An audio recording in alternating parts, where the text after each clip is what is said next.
Bonjour, on est le 27 mars 2021. En cette journée du samedi 27 mars 2021, on a un ciel sombre, enfin légèrement sombre, avec des passages nuageux et des fines pluies. Mais il fait bon, il fait bon pour la période. On est à, on va dire, 6 jours, 6 jours de la fin de l'hiver, mais on a une nette amélioration par rapport au froid qu'on avait il y a même pas une semaine. Il y a une semaine d'ici, on était encore en hiver et cet hiver-là, bon, était froid. On ressentait du froid en extérieur, euh, sans plus. Et ici aujourd'hui, en fait, il ne fait pas froid du tout, au contraire. Vous pouvez sortir avec un petit soupul sans aucun problème. C'est juste qu'on a de la pluie, donc il faut sortir avec un kawé. Un kawé si vous voulez pas être mouillé. C'est juste ça. Encore, c'est des fines pluies, il n'y a pas tellement de pluie. Bon, on peut pas. C'est des fines pluies qu'on ressent même pas. Alors ici, je vous rappelle que j'ai déjà fait une vidéo qui parlait des buts de l'emploi du condensateur. Le condensateur s'emploie dans un but. Il y a des buts euh, du condensateur. Alors je vous avais tiré tout un ensemble de buts.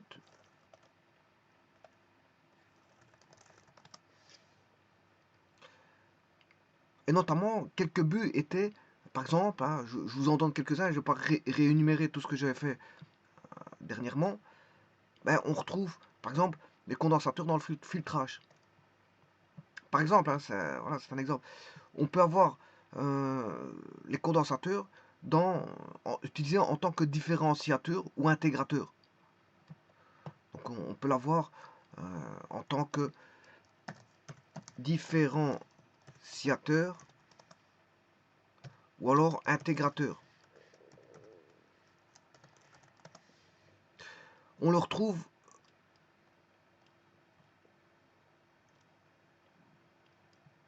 en tant que doubleur, tripleur, voire NU-pleur de tension.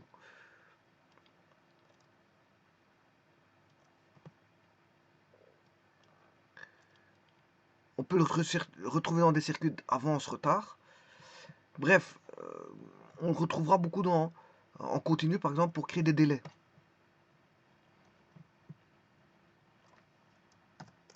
Donc il sera utilisé, si vous voulez,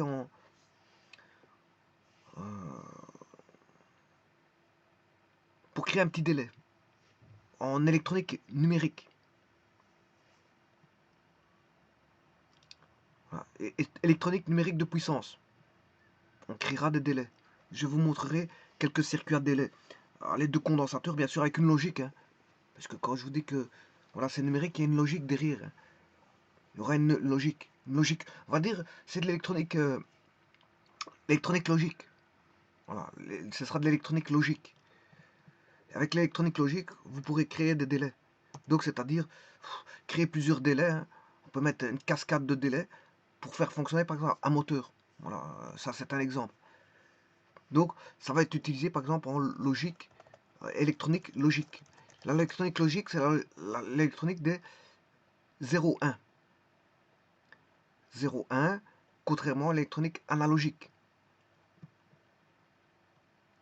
Oui, donc ici, j'ai donné quelques exemples de, de buts que peuvent réaliser le condensateur. Mais il y en a toute une panoplie, il n'y a pas que ça. Hein. Mais on le retrouve généralement dans les filtrages, les retards, les avances, doubleur, tripleur, NU-pleur, différenciateur, intégrateur, création de délai, bien sûr les condensateurs dans les transistors en tant que condensateur de découplage, utilisé en tant que condensateur à découplage, etc. etc. On le retrouve dans les montages à transistors.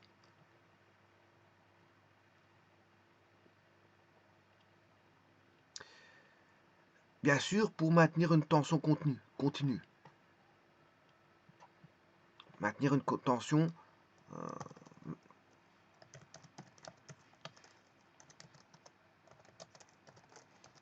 maintenir une tension continue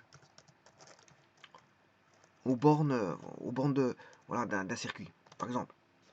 Eh bien voilà, ça c'est tous des cas de figure, hein. Bon, je pourrais encore en énumérer quelques-uns comme j'ai fait dans une vidéo, je les ai énumérés grossièrement. Donc voilà, ça c'est encore grossier, c'est encore plus grossier que la dernière énumération que j'avais établie. Bon, bah, alors ici justement, il y en a un que je n'ai pas énuméré. Bien sûr, je l'ai énuméré grossièrement, il y en a encore d'autres, hein, il y en a plein d'autres. Mais je vais vous en énumérer un dont je vais parler un petit peu, un tout petit peu. J'en parlerai un jour quand je vais développer, voilà, cette matière-là. C'est ce qu'on appelle les condensateurs d'amélioration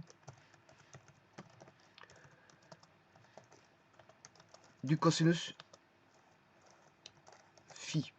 Bon, il faudrait expliquer ça plus en détail, mais ici je vais juste, comme j'ai trouvé un site internet qui parlait justement un petit peu de ça, parlait un tout petit peu de ça, et en fait il rentrait pas dans le détail, ça vaut la peine, justement, comme ça rentre pas dans le détail, ça vaut la peine de voir les grandes lignes, parce que c'est toujours bien de voir les grandes lignes, hein.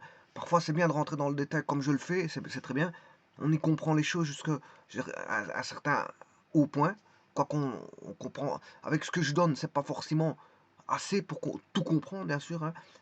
Pour tout comprendre, il faut avoir les équations, si vous voulez, des composants. Ce sont les créations de composants qui ont toutes ces équations-là. Quand ils les ont créés, ils ont toutes des équations. Voilà. Ils ont sorti des équations. Et il faudrait toutes ces équations-là. Voilà. Bon, moi, ça, c'est descente aussi bas. C'est-à-dire pour la création du composant. Moi, je vais jusqu'à un certain niveau. Il y a plusieurs niveaux, hein. La science, c'est plusieurs couches. Vous en comprenez soit le haut, mais alors à ce moment-là, il y a beaucoup de choses qui vous manquent. À ce moment, il faut creuser un tout petit peu. Il faut avoir des notions mathématiques pour creuser un petit peu. Et maintenant, si vous descendez vraiment en bas, vous allez voir ce que le constructeur voilà, a compris. Ce que le constructeur a compris, parce que il a eu constructeur, c'est des personnes comme tout le monde, hein. Et il y a des départements de recherche dans dans la voilà, fabrication, par exemple de composants, hein. Voilà, là où il y a de la création, ben, il y a voilà, je vous l'ai expliqué, dans une société, là où il y a de la création, il y a du savoir-faire, bien sûr, parce qu'il y a des gens compétents qui sont pris pour, justement assurer un certain but en fonction de leurs compétences. Ils sont payés en conséquence pour créer quelque chose. Et donc, ils vont faire de la recherche, et cette recherche-là euh, nécessite des personnes très compétentes. Et donc, les entreprises vont engager du personnel pour justement faire des études. C'est eux qui vont étudier, je veux dire, des choses spécifiques pour en ressortir une création. Parce qu'avant de créer quelque chose, il faut étudier ce qu'il en ressort. Qu'est-ce qu'on, ce qu'il est l'existant, étudier l'existant et étudier ce que l'on veut créer. Voilà. Donc, il faut étudier beaucoup de choses. Quand on crée quelque chose, le laboratoire va travailler quotidiennement toutes ces journées au niveau du centre de recherche pour rechercher justement ce qui va se passer, enfin, pour étudier les composants en lui-même, faire des essais sur les composants, et puis tenter de les améliorer, donner des équations à ces composants. Et donc ces équations-là, bon, c'est eux qui les ont trouvées. Bon, donc ils sont au niveau du plus bas niveau. Voilà, le plus bas niveau permet de créer voilà, certaines choses. Et puis après vient un plus haut niveau. Là, à ce moment-là, il vous donne les équations euh, que tout le monde peut utiliser. Voilà, enfin tout le monde, que les personnes qui ont fait certaines études peuvent utiliser. Et puis après, il y a encore des couches supplémentaires. Et chaque fois que vous montez en couche, ben, les connaissances sont moindres. Si vous êtes au haut niveau, ben, le plus haut niveau, c'est accessible à tout le monde, hein. C'est expliquer qu'est-ce que c'est qu'un condensateur au niveau de à tout le monde. Et puis si on descend, ben, faut avoir une certaine couche de connaissances pour comprendre un peu plus le composant. Et puis encore, c'est par couche. Mais la couche qui est la plus connue, c'est celle du fabricant, je l'ai toujours dit. C'est le fabricant qui fabrique, qui le conçoit, qui le produit. Donc c'est lui qui le maîtrise. Il a dominé voilà, la création d'un composant. Donc il le domine, il sait ce que ce composant en vaut dans toutes voilà, dans tous ces domaines. Qu'est-ce qu'il vaut? Dans tous ces domaines. Domaine électrique, qu'est-ce qu'il vaut le condensateur? Dans le domaine des températures, qu'est-ce qu'il vaut? Dans le domaine de l'humidité, qu'est-ce qu'il vaut? Dans le domaine de son utilisation, qu'est-ce qu'il vaut? Dans son domaine de son volume, au niveau volume, qu'est-ce qu'il vaut? Etc., etc., etc. Au niveau de la matière, qu'est-ce qu'est-ce qu'il vaut au niveau de sa matière?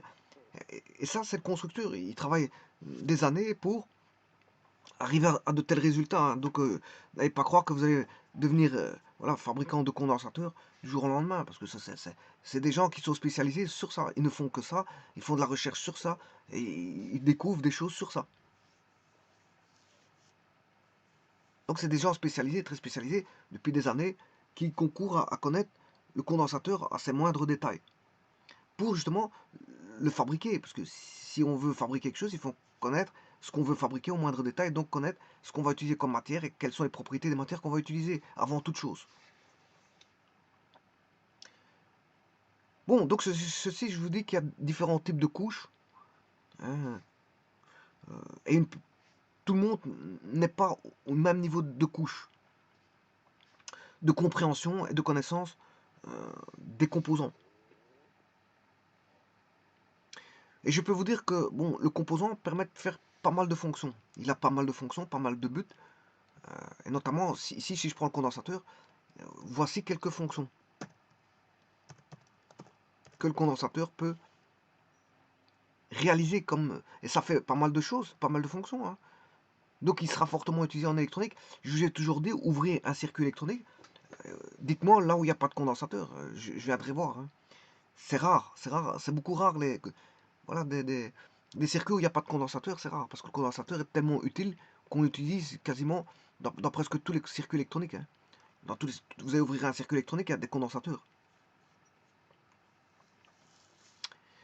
Bon, mais ici, je ne vais pas le voir en tant que filtrage, hein, ni retard, ni avance, euh, ni doublure, triplure, uplure de tension, ni différenciateur intégrateur, ni dans les délais logiques.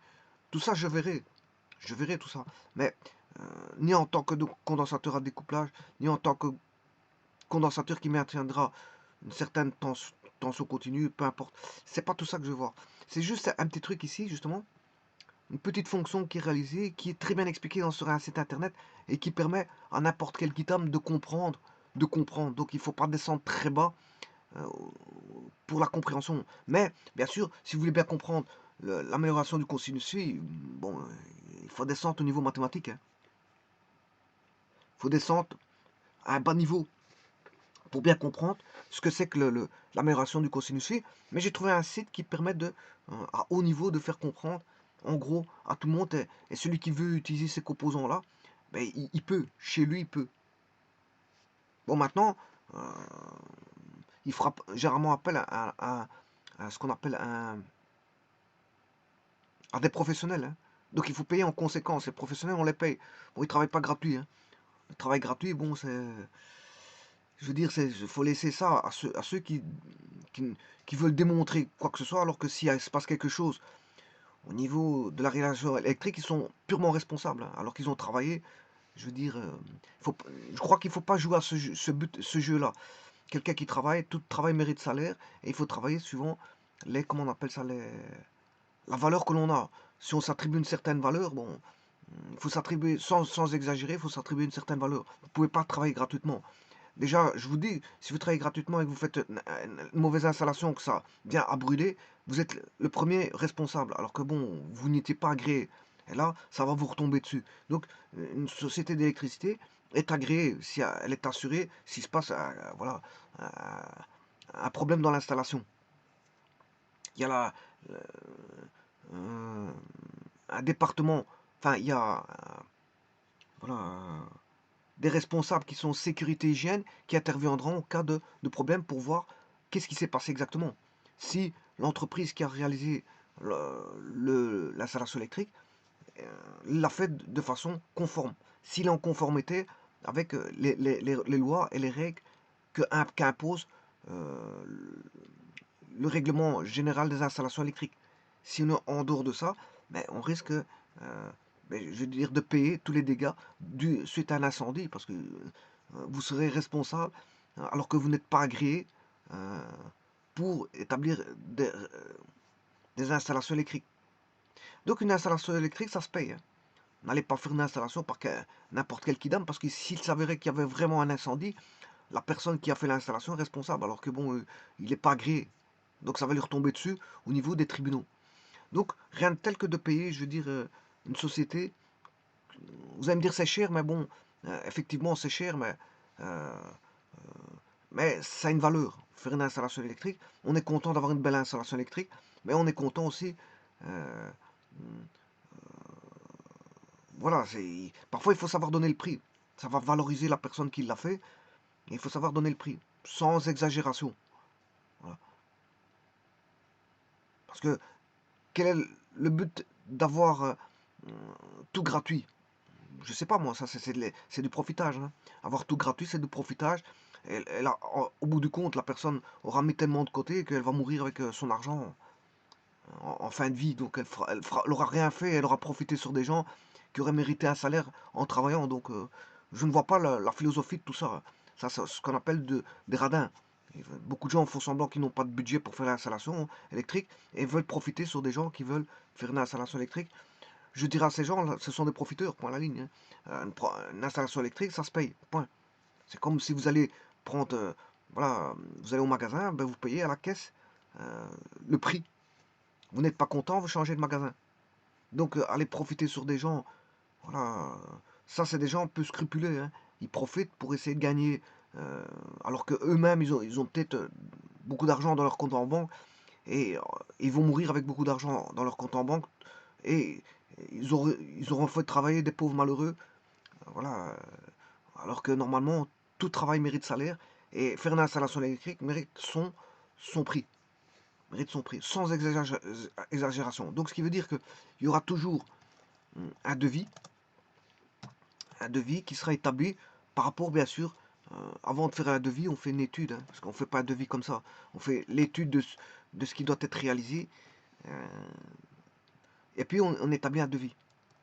C'est d'abord l'étude grossière, hein, bon, on ne fait pas une étude complète, pour ainsi dire. S'il y a une marche dans le devis, on le dit, hein, il risque d'avoir 10% de marche. Voilà, on fait une étude grosso modo, parce que parfois, il faut faire 50 devis, que vous en gagnez peut-être qu'un seul sur les 10. Voilà, donc on va pas faire 10 études sérieuses, alors que, la société va pas vous prendre, hein. Enfin, le client va pas, vous prendra pas. Donc, autant faire une étude, veut dire vite faite, dans un premier temps, puis vous faites un devis, puis quand le devis est établi, que le client accepte, à ce moment, euh, vous allez euh, au plus fin, voilà, de l'étude. Vous faites une étude plus fine. Alors à ce moment-là, s'il y a vraiment une augmentation du devis, vous lui faites comprendre. Il comprendra que bon, c'est pour améliorer l'installation et pour qu'elle soit, je veux dire, que la première a été faite, non pas bâclée, mais a été faite grossièrement. Grossièrement. Voilà, et que la seconde étude qui viendra, c'est une étude plus, je veux dire, plus poussée, plus sérieuse, qui va vraiment mettre les choses à plat pour commencer à établir l'installation. Donc quand l'étude a été faite, il y a un devis, euh, puis bien sûr, vous comprendrez qu'il y aura du personnel qui va venir faire des saignées dans l'habitation, des saignées. Donc ce qui veut dire que l'habitation, on va pas faire des saignées sur du carrelage, hein. Bon, ça, il faut protéger les lieux. Si les lieux sont propres, si on a deux types d'habitation, on va faire une installation électrique. Soit celle où c'est un chantier, on n'a pas encore de carrelage, on n'a pas encore de chape. Parce que si on fait tomber une machine sur une chape, on peut casser la chape. Je vous le dis tout de suite. Voilà, on peut casser la chape en faisant tomber des affaires dessus. Ou faire un forage, vous faites un forage, vous pouvez cacher la chape. Alors la chape, elle vient en finalité, hein. Donc si vous avez un chantier avec pas de chape de tout, pas des murs qui sont à nu, bah, vous pouvez faire voilà, de la poussière, il n'y a pas de problème, parce que voilà, tout est à nu. Mais maintenant, il y a des installations que vous devez faire chez un client pour lequel on a du carrelage, il y a les meubles qui sont là, et il faut protéger tout, parce que vous devez faire une petite saignée, juste une petite saignée, donc il va y avoir de la poussière. Ouais, ça peut arriver, hein. On ne fait pas toujours voilà, des travaux dans un chantier. Parfois, il faut intervenir pour voilà, remettre un câble, il faut juste faire une saignée, mais le problème, c'est que ça prend de la poussière, effectivement. Bon, c'est que de la poussière, hein, ça se nettoie. Voilà, donc ceci étant dit, il faut faire une étude, un devis, envoyer des électriciens qui vont établir l'installation. Voilà, qui vont établir l'installation. Et donc l'installation nécessite donc de l'outillage, ça vous savez très bien. Mais nécessite surtout du matériel, hein. Donc il faut aller chercher le matériel adéquat. Bon, mais le matériel, bien sûr, il est en rapport avec justement ce que je vous ai dit, l'étude. L'étude fera en sorte qu'on saura quel matériel utiliser. Quel matériel utiliser. C'est l'étude euh, qui va utiliser, enfin qui va dire quel matériel utiliser. Par exemple, vous utilisez par exemple des tubes électriques, dans une pièce, on va mettre des goulottes, des goulottes. euh, on va mettre des interrupteurs de différentes sortes, schéma 7, schéma 5, schéma 2, etc. Bipolaire, inverseur, tout ce que vous voulez. Interrupteur simple, voilà. Vous allez mettre des lampes, bien sûr. Vous allez mettre des câbles pour la cuisinière qui ne sont pas des câbles, parce qu'il y a plus gros courant, des plus gros câbles. Vous allez mettre voilà, des câbles plus gros à des endroits. Euh, Donc il faudra penser à ça. Il faudra penser à mettre des goulottes, des tubes, des interrupteurs, des lampes, des prises de courant, bien sûr, des prises de courant. Et bien sûr, des conduits, il faudra placer enfin, créer des conduits, c'est-à-dire des endroits où passeront les câbles. Alors quel type de câbles? Les câbles électriques, les câbles. euh, Ce sera un conduit qui viendra tout cacher les câbles. Donc en fait, vous pourrez mettre les câbles. Si vous avez un réseau à câbles, ben, vous mettez voilà, des câbles, câbles réseau informatique, câbles électriques, câbles. S'il y a des câbles pour une caméra, ben, vous mettez voilà, des câbles pour une caméra, etc. Vous mettez tous les câbles dans un conduit. Comme ça, quand vous venez sceller tout, ben, tous les câbles sont à l'intérieur. Si vous n'avez rien oublié, tant mieux. Si vous oubliez quelque chose, oui, oui, oui. Il faudra penser à une solution, je veux dire, adéquate. C'est pour ça qu'il y a une étude qui est faite. C'est de faire passer tous les câbles en une fois. Et plus de chipoter pendant des années, pendant 20 ans, tant qu'il ne faut pas renouveler l'installation, vous ne voulez pas la renouveler, ben vous la gardez telle qu'elle pendant 20 ans, il n'y a pas de problème. Mais on mettra tous les câbles dans un conduit et il faut penser, parce qu'une fois que le mur il est scellé, on ne va pas chaque fois desceller, resceller le mur 50 000 fois. Vous faites des saignées, voilà, on fait passer tous les câbles, tous les câbles imaginables, possibles et imaginables, caméra, s'il y a des haut-parleurs, vous pensez aux haut-parleurs, dans une pièce, voilà, vous mettez tous les câbles possibles et imaginables. Bon, maintenant, pour le réseau, on est au réseau Wi-Fi, hein. Bon, vous allez me dire, il y a déjà moins de câbles que le réseau qu'il y avait auparavant, interconnectés. On avait des réseaux interconnectés dans les habitations, par câble. Maintenant, on est au Wi-Fi, donc il ne faut plus ramener un câble voilà, pour l'Internet, hein. Ah, maintenant, l'Internet, chez vous, il est en Wi-Fi, donc il n'y a plus besoin de câble. Avant, il fallait un câble. Il fallait penser à mettre un câble dans l'habitation. Voilà, donc vous penserez à tout ça, aux goulottes, aux tubes, aux lampes, mais aussi, les matériels, ça veut dire aussi disjoncteurs. C'est aussi disjoncteurs euh, électriques, mais c'est aussi disjoncteurs différentiels. Ce sera aussi des différentiels, hein. Différentiels, ce sera tous les cas possibles imaginables avec leur section qui sera étudiée. Et c'est l'étude qui va porter tout ça. C'est l'étude qui va faire en sorte que il y aura un plan bien sûr, ce qu'on appelle un plan, comment est-ce qu'on appelle ça? Unifilaire, hein. On aura un schéma unifilaire, c'est-à-dire qui mettra en schématique les divers composants reliés entre eux. Voilà, s'il y a des tubes, il y a des tubes. Par quel interrupteur a-t-elle allumé? Il y aura une dénomination des interrupteurs. Bien sûr, ils seront reliés à quel. S'il y a un sectionneur, il faudra l'indiquer. Les disjoncteurs pour lesquels ils seront reliés. S'il y a des fusibles, il faudra mettre les fusibles, etc. etc. Bon, donc c'est un schéma qui regroupe tout ça. Mais il y aura un schéma aussi, ce qu'on appelle d'implantation, hein, qui vous dira ben, le tel interrupteur utilisé dans le schéma unifilaire se retrouve implanté à tel endroit de la pièce. Enfin, ouais, à tel endroit d'une pièce. Par exemple, la pièce, c'est le salon. Voilà. Donc, il vous mettra le lieu où se trouve l'implantation des composants électriques. Alors, pourquoi j'explique tout ça?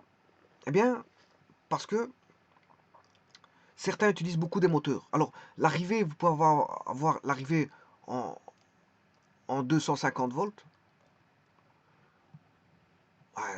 Il y en a qui disent 220, c'était avant, c'est fini. 220, c'est fini. Hein. 230, mais si on mesure, il y a un peu plus que 230. Donc c'est pour ça que je dis de 250 volts. Hein. On peut avoir de 250. Ils ont augmenté, ça, voilà, qu'est-ce qui donne la tension, c'est qu'est-ce qui fournit la force électromotrice.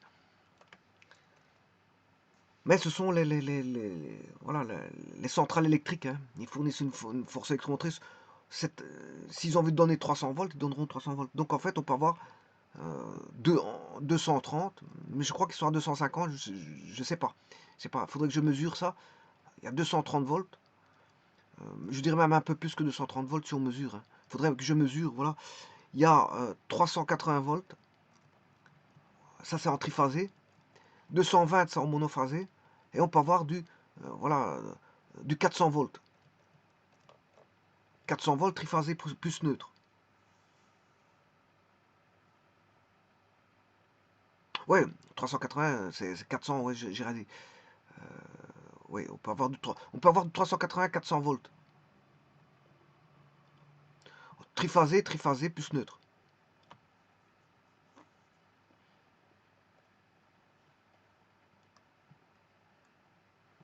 Alors ça, on le fait avec, comment avoir ces tensions-là, c'est par des enroulements. Hein. Voilà, dans les cabines, il y a des enroulements, et on sait avoir des tensions. Voilà, il y a 3 enroulements, mais on sait avoir des tensions sur 2 enroulements. Hein. Donc comme voilà, on a un schéma étoile-triangle, et bon, c'est la disposition étoile-triangle qui fait ça. On sait aller rechercher les tensions au point A, entre A et B. Voilà, si on a une disposition, voilà, étoile, ben, que vaut la disposition triangle? Ça, on sait calculer, c'est assez simple. C'est assez simple à calculer, puisqu'on a 3 triangles qui sont, on va dire, là. Ces deux côtés-là sont égaux. Ouais, ouais, donc on a à chaque fois des triangles isocèles. Donc je sais calculer la tension triangle par rapport à la tension étoile. Alors, on va dire ça comme ça. Ou je peux calculer la tension étoile par rapport à la tension triangle. Je connais la tension étoile par rapport à la tension triangle. Voilà. Donc on a une source, si vous voulez, de tension qui est monophasée ou triphasée. On va dire ça comme ça. Ou triphasée plus neutre. Il y a le pur triphasé. Ça, c'était l'ancien système. Mais il y a encore des habitations avec l'ancien système. Voilà. Il y a encore beaucoup d'anciennes habitations qui ne sont pas rénovées, hein, qui ont toujours le triphasé.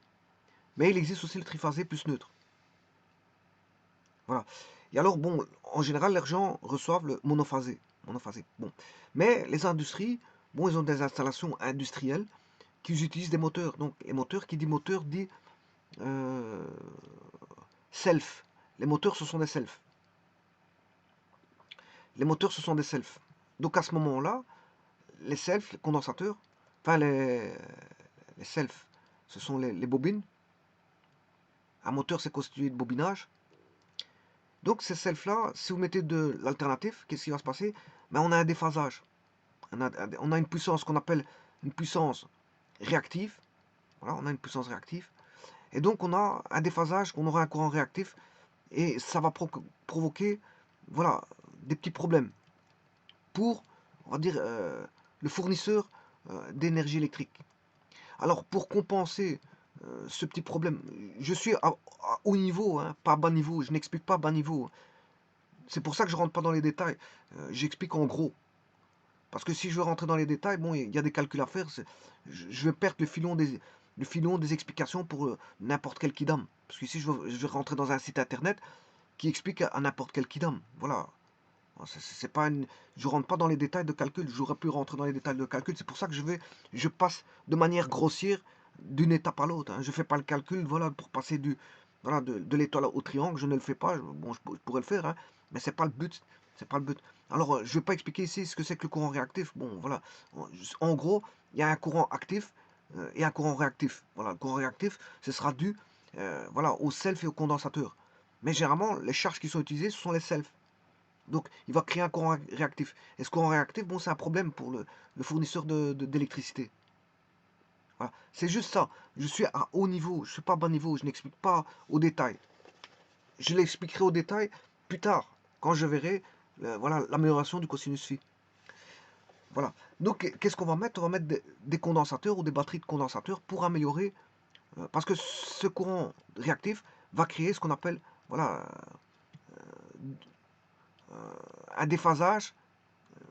Donc, ça va se compter au niveau du cosinus phi. Le déphasage va se compter au niveau du cosinus phi. Et donc, maintenant, je vais aller dans le site et je vais vous montrer comment pallier à tout ça.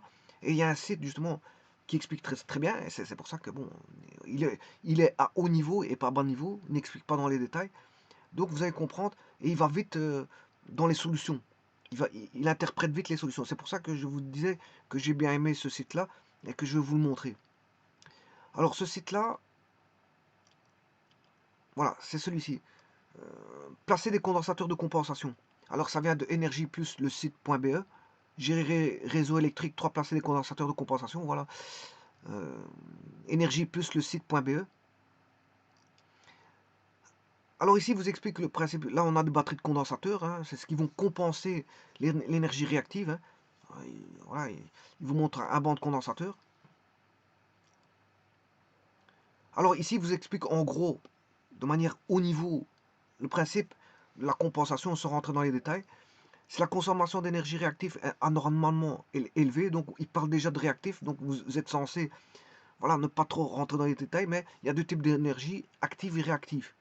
Réactive due au self et au condensateur, mais généralement, les utilisateurs seront des selfs, et les selfs créeront voilà, des déphasages. On va dire ça comme ça. On supposera la présence d'équipements à forte composante inductive. Inductive, c'est les selfs. Moteur électrique, voilà, moteur électrique, il y a des selfs dedans.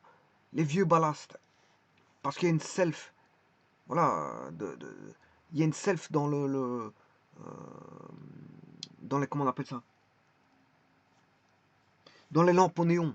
Vous retrouvez, voilà, une self. Une self.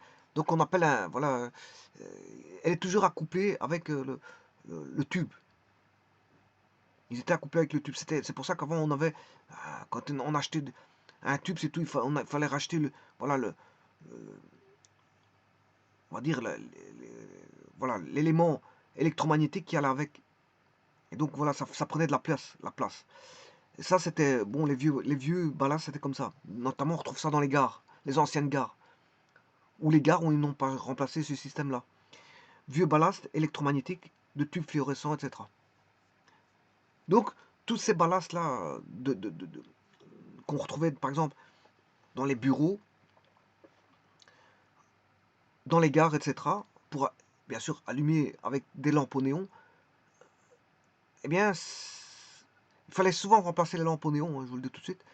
Bon, il y avait toujours une lampe qui pétait, on se retrouvait parfois avec de nombreuses... Alors, il y avait un remplacement de tous les néons qui se faisait. Mais, donc, ces vieux ballasts, créent, je veux dire, voilà, quand il y en a beaucoup, ils créent un déphasage, puisque c'est magnétique. Dans ce cas, le courant consommé est en retard par rapport à la tension. Là, ils vous ont mis un schéma vectoriel pour tenter de comprendre, mais c'est pas n'importe qui peut déjà comprendre ça. Ça, ils descendent déjà à un niveau plus bas. Parce que pour comprendre ça, ils vous ont mis le courant et la tension. Voilà, courant tension. Et vous voyez que le fait de placer un condensateur, ben, le courant qui est trop en arrière par rapport à la tension, vous voyez la tension U est en rouge, le courant moteur est décalé en bas. Hein, vous ont fait un schéma vectoriel. Hein. C'est pas n'importe qui peut comprendre ça déjà. Voilà, bon. Déjà, tout ça, ça tourne. Hein.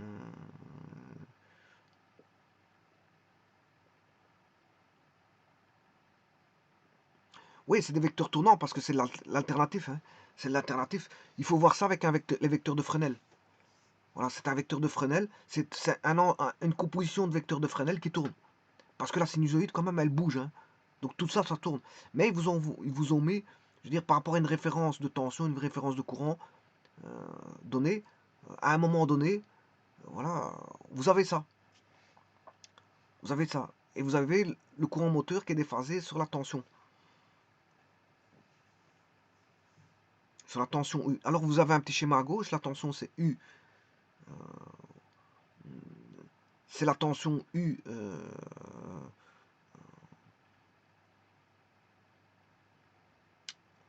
Après le condensateur. Vous avez un courant condensateur pour relever le cosinus phi, c'est-à-dire que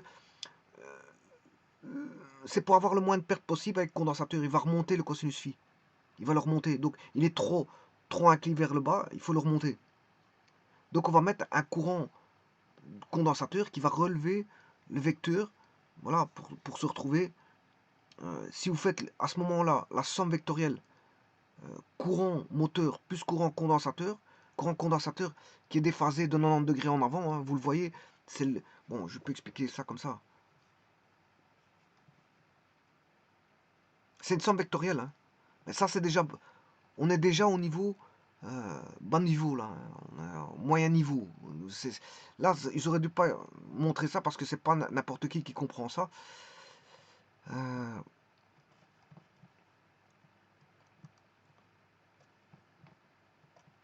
Là, c'est la tension. Bon, bien sûr, c'est une tension qui est tournante, hein, comme je vous l'ai dit. Bon, ils ont pris une référence parce que c'est du courant alternatif. Ça, là, si vous voulez, c'est des vecteurs de Fresnel. Hein. C'est des vecteurs de Fresnel. Ça veut dire que si vous avez un cercle de Fresnel mis avec une tension U, voilà, une tension, et en fonction du temps, hein, je prends la tension, va faire ça. Il va aller au maximum. Enfin, ici c'est toujours la même amplitude, bien sûr. Hein. C'est toujours la même amplitude. Négative. C'est un circuit périodique. Hein. Enfin, c'est un signal périodique. Je l'ai mal fait. Mais vous comprendrez qu'ici, il est périodique.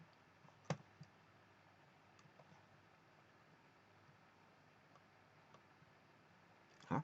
Là, c'est pareil. On aura le maximum.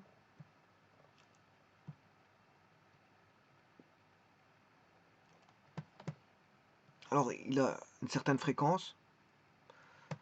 Il y a une période, une fréquence.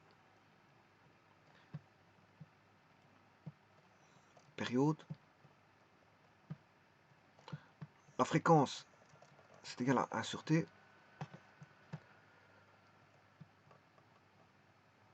Voilà, et ce vecteur de tension, je vais le mettre. Je vais mettre le vecteur, le cercle de Fresnel.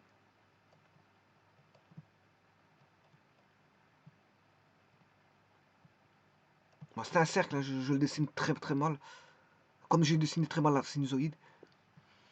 Bon, on va aller rechercher un cercle.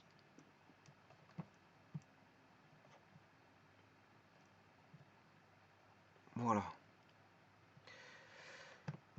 Et par exemple, donc la tension, quand on met la tension U, mais la tension quelque part elle tourne.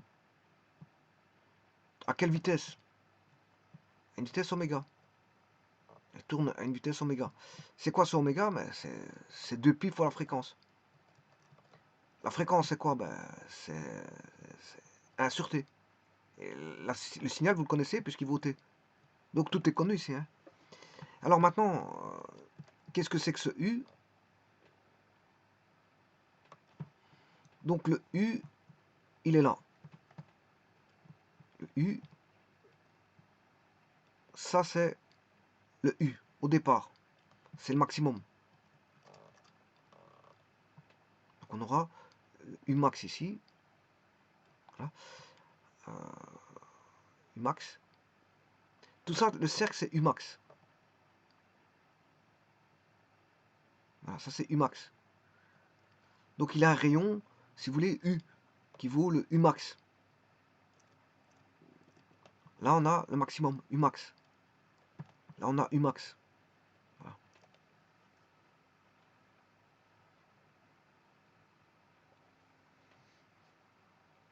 Et maintenant, le vecteur de Fresnel définit une position. Si on est là, le vecteur de Fresnel dira que au niveau de la sinusoïde, vous êtes là. Si le vecteur de Fresnel est là, ça veut dire qu'au niveau de la sinusoïde, vous êtes soit là, au premier tour, ou soit là-bas, si le vecteur est là. Voilà. Et il sera là après un tour, après une période. Après un tour, une période, c'est un tour. Une fois qu'il a fait un tour, après un tour, on se retrouve de nouveau là. Et là, on est là. Puis il va se retrouver de nouveau là-bas, après un tour. Et il va se retrouver ici. Puis après 2 tours, il sera là. Pour le vecteur là. Et ainsi de suite. On peut définir la position grâce au vecteur de Fresnel.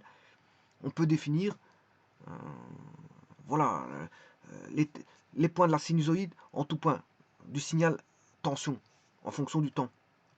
Le signal tension est défini en tout point grâce à ce qu'on appelle un système de vecteurs, qu'on appelle le système de vecteurs de Fresnel. Donc à partir de Fresnel, c'est un petit peu, c'est une analogie. Hein, dire ceci ou dire cela, c'est un peu la même chose. Mais si vous parlez en vecteur terme de Fresnel, il faut dire à quelle période vous êtes. Hein. Vous êtes à 3 périodes, 4 périodes pour savoir où vous êtes dans, voilà, sur le cercle. Eh bien, cette tension-là, maximale, mais ils vous l'ont mis en référence comme ceci, U. Voilà, ils vous l'ont mis en référence. Donc, ce qui veut dire, ils vous définissent une tension. Bon, je ne vais pas quand même le mettre comme ça, hein, ni comme ça. Hein. Alors, ils le mettent horizontalement. C'est une référence qu'ils vous mettent horizontalement. Voilà la tension. Donc ça, c'est la tension, U de T. Voilà. Mais comme il est vectoriel, on met un vecteur. C'est un vecteur U. Bien sûr, c'est un vecteur. Il est représenté sous forme d'un vecteur. Alors maintenant, quand vous avez représenté, il en sera de même pour le courant. Le courant sera décalé par rapport à la tension. Le courant, c'est pareil. Hein. Ça voudrait dire que, voilà, en vecteur de Fresnel, si j'ai la tension comme ceci, enfin, si j'ai la tension, mais il y a un déphasage phi en arrière. Bon, ça veut dire là, il est en phase, le courant est en phase avec la tension. Hein.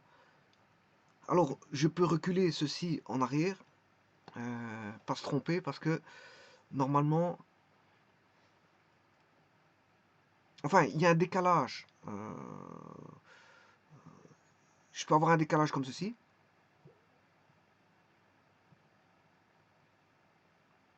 Là, il est déphasé. Alors, on va dire que ça, c'est déphasé. Alors, on peut avoir un décalage en avant ou en arrière.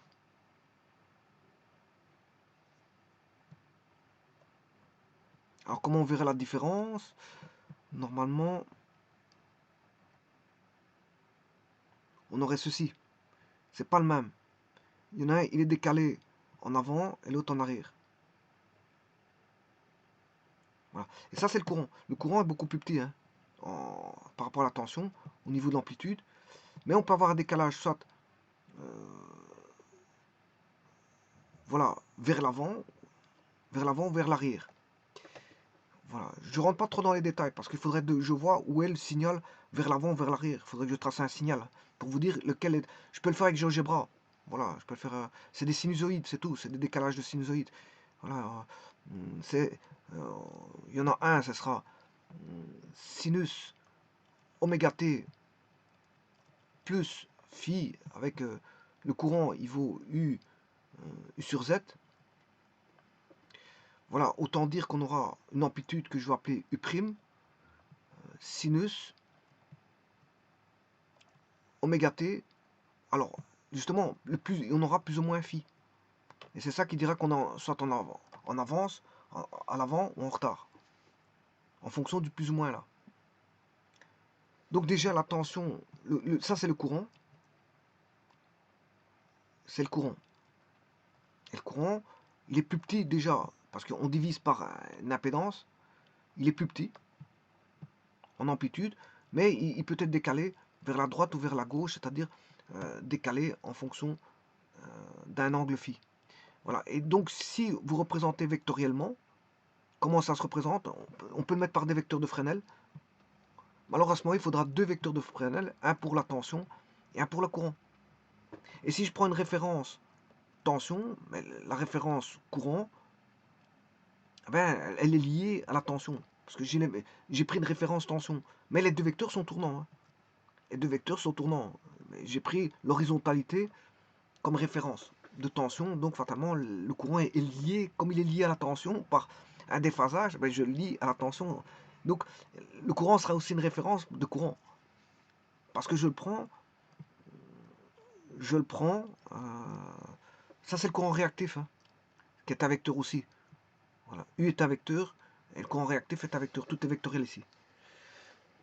Donc c'est une référence, c'est une photographie à un moment donné, mais le vecteur tension il tourne, puisque dans le vecteur de Fresnel, ceci il va bouger. Voilà.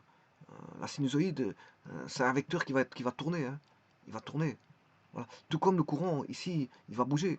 Donc le courant est tournant. Mais on prend une référence, on prend une photographie, on se dit, bon, on fixe la tension de manière horizontale. Donc le décalage par rapport à l'horizontalité pour avoir l'angle phi, je descends, je mets un angle phi. C'est juste ça. C'est juste ça. Mais ici, je ne développe pas en détail. Hein. Je suis dans une couche, je pourrais développer tout ceci, mais je suis une couche pour vous expliquer, je veux dire, déjà, je dois regarder si le signal est en avance ou en retard. Comment voir le signal est en avance ou en retard? Déjà, ça, il faudrait que je le fasse. Je ne le fais pas ici, je vous le dis en gros, parce qu'il faudrait que voilà, je vous le montre par GeoGebra. Là, vous verrez tout de suite. Donc, on a une tension, et que je mets en horizontal comme référence. Bien sûr, ce sont des vecteurs tournants. U est vu sous forme d'une tension. Et donc, on a un décalage phi par rapport pour avoir le courant réactif. Un décalage phi. Alors, si on met un condensateur, le condensateur, justement, le courant du condensateur, lui, il est décalé de 92 degrés en avant par rapport à la tension. Donc, ramener un courant comme ceci, si je fais la somme des courants, mais ça relève l'angle phi, n'est plus de phi parce que je rajoute voilà, vous faites un courant déphasé, vous avez un courant déphasé, vous rajoutez un courant de condensateur qui est à 90 degrés, donc vous ramenez un angle, vous ramenez un vecteur, vous surélevez ces vecteurs, mais vous éliminez, vous tentez d'éliminer ce courant. Comme ça, vous avez zéro ici. Hein. Vous tentez d'avoir ceci. Et là, à ce moment-là, vous avez le courant, la somme des courants, IR plus IC, IR plus IC, est en phase avec U. Là, il n'y a plus de courant réactif. Il n'y a plus de déphasage par rapport à la tension. Et c'est ce qu'ils font là. Ils vont tenter d'expliquer ça, mais bon, c'est pour ça qu'ils auraient dû jamais montrer ça. C'est déjà un plus bas niveau. Voilà, donc en fait, quand vous avez un moteur selfique, vous avez un courant réactif. Donc on met un condensateur. Et là, on compense ce déphasage en adjoignant à l'installation une batterie de condensateur. Une batterie de condensateur telle que ceci. Donc c'est pour ça que je vous parlais d'études. Ça doit être fait par voilà, une étude. Hein, c'est pas n'importe qui peut faire ça. quand on vous fait un devis, il faut faire une étude derrière ça. Les logiciels vont calculer votre installation. Enfin, on va aller rechercher, récolter des informations sur votre installation. À partir de là, bon, c'est calculé. Hein, c'est maintenant. Voilà, il y a des logiciels qui font tout ça. Hein, qui calculent les installations électriques. Hein. Avant, ils faisaient manuellement. Au travers de logiciels Excel, il y avait moyen de le faire facilement. Mais maintenant, vous rentrez, vous encodez les données, vous avez été récoltées dans la société. Voilà, vous dites, il y a autant de moteurs à utiliser, quel type de moteur, vous avez les puissances des moteurs, vous rentrez tout, et boum, vous connaissez les caractéristiques des moteurs utilisés, vous rentrez dans tout ça en tant que données, et il vous sort, bon, quel type de condensateur, type de batterie de condensateur il faudra pour améliorer votre cosinus phi. En gros, grossièrement, parce que si demain vous remettez un nouveau moteur, voilà, les caractéristiques vont changer. Hein. Légèrement peut-être, légèrement, mais voilà, mais on ne sera pas peut-être complètement en phase sur la tension. Alors curieusement, le fait d'ajouter un équipement et donc de générer un courant supplémentaire entraîne une diminution du courant total demandé au réseau.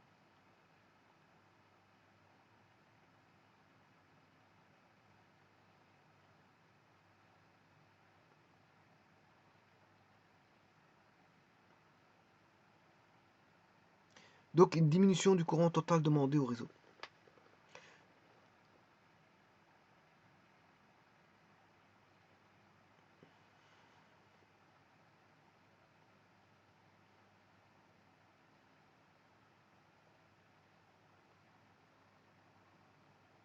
Mais ici, oui, donc en fait, le courant moteur, il était beaucoup plus grand. Le fait de le compenser, vous avez vu que le courant est devenu plus petit. Hein. Il est devenu plus petit.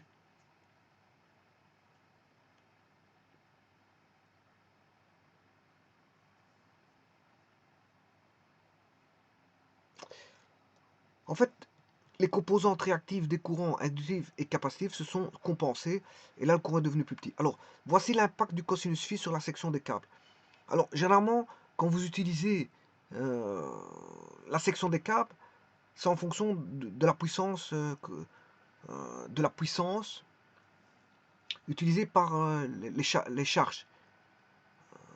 Plus la puissance est grosse, et plus il faudra du gros câble. Mais ici, c'est trompeur, parce que comme il y a un cosinus phi, vous avez vu que le cosinus phi, c'est quand même un gros courant. Là, ils ont mis un gros courant, il était redressé, enfin redressé, c'est pas le mot, il était compensé, c'est pas le bon mot, hein, parce que redressement, c'est utilisé en électronique pour voilà, redresser un signal, leur mettre l'alternance négative, leur mettre en positif, c'est ça que ça veut dire un redressement. Ici, quand je dis redresser le vecteur, c'est le vecteur que je redresse. Alors je redresse le vecteur, c'est-à-dire que il avait un certain angle, il revient en position en phase avec U. Mais le fait d'avoir fait ça, ben, le courant, il a diminué, le courant total a diminué. On va regarder, vous regardez bien, comment on appelle ça, la norme du vecteur I total est beaucoup plus petite que la norme couleur enfin, du courant moteur. La norme est beaucoup plus petite.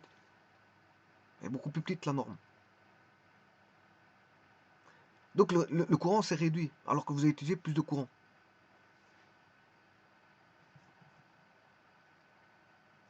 Et comme on a utilisé un gros courant quand même à la base, I-moteur, ben, le cosinus phi va impacter le courant moteur. Enfin, comment dire ça? On aura quand même un grand courant qui va passer, suivant l'angle phi. Pourquoi?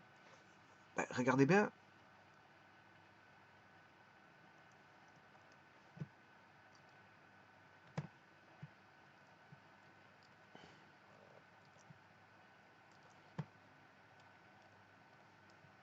Le courant est comme ça, au départ.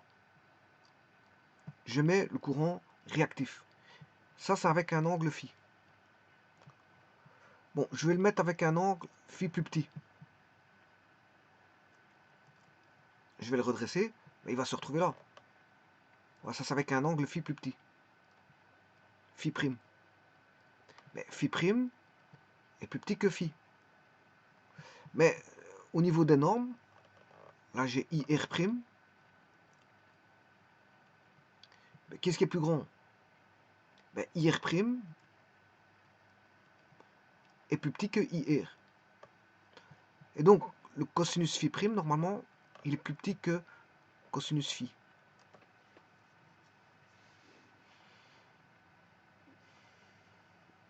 Et donc, vous voyez qu'ici, il y a un plus gros courant pour celui-là. Donc, il y a une section de K plus grand. Il est sujet à devoir mettre un plus gros câble pour ce courant-là, IR. Parce que le courant est plus grand voilà, en norme.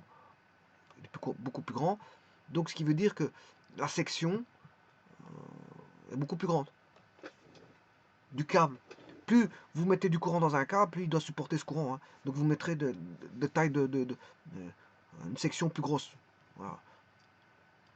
Pour faire passer beaucoup plus de courant, pour éviter de faire chauffer le fil ou de le brûler, mettez une section plus grosse. On a des sections adaptées par rapport au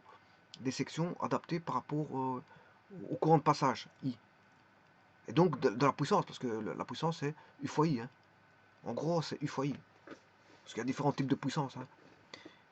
Il y a puissance active, réactive, puissance complexe, voilà, puissance en continu. Bon, il y a différents types de puissance. Je les verrai. Donc, en gros, prenez ici que vous êtes dans un haut niveau. Je ne veux pas développer toutes les formes de puissance qu'il y a pour vous expliquer ça, le courant réactif. Hein. Sinon, je vous viendrai vous embrouiller, je veux dire, et ramener trop d'éléments, voilà, de perte, voilà, les notions essentielles qui sont expliquées dans. Voilà. Tout ça pour vous dire qu'en fonction, le courant IR va dépendre de l'angle phi et donc la section sera fonction de phi et donc bien sûr qui dit phi dira IR. Tout est relié. Et c'est ça qu'ils disent ici. Hein. C'est ça qu'ils disent. Donc vous voyez que si vous mettez, vous devrez mettre, si un cosinus phi vaut 1. Bon, cosinus phi vaut 1, ma machine. Ouais, je vais le faire avec la calculette ici.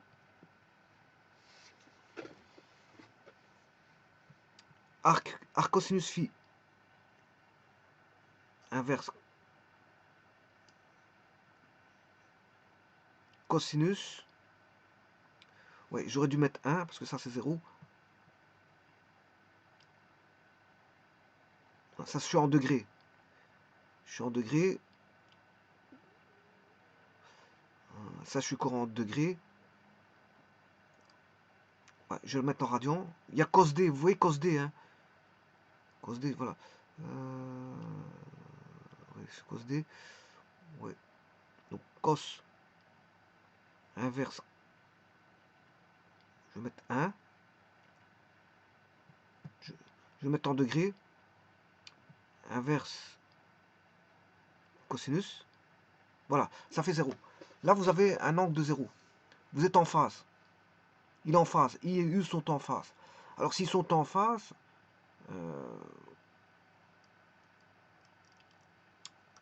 le courant, il est beaucoup plus petit. Donc, il faut mettre que 2,5 mm².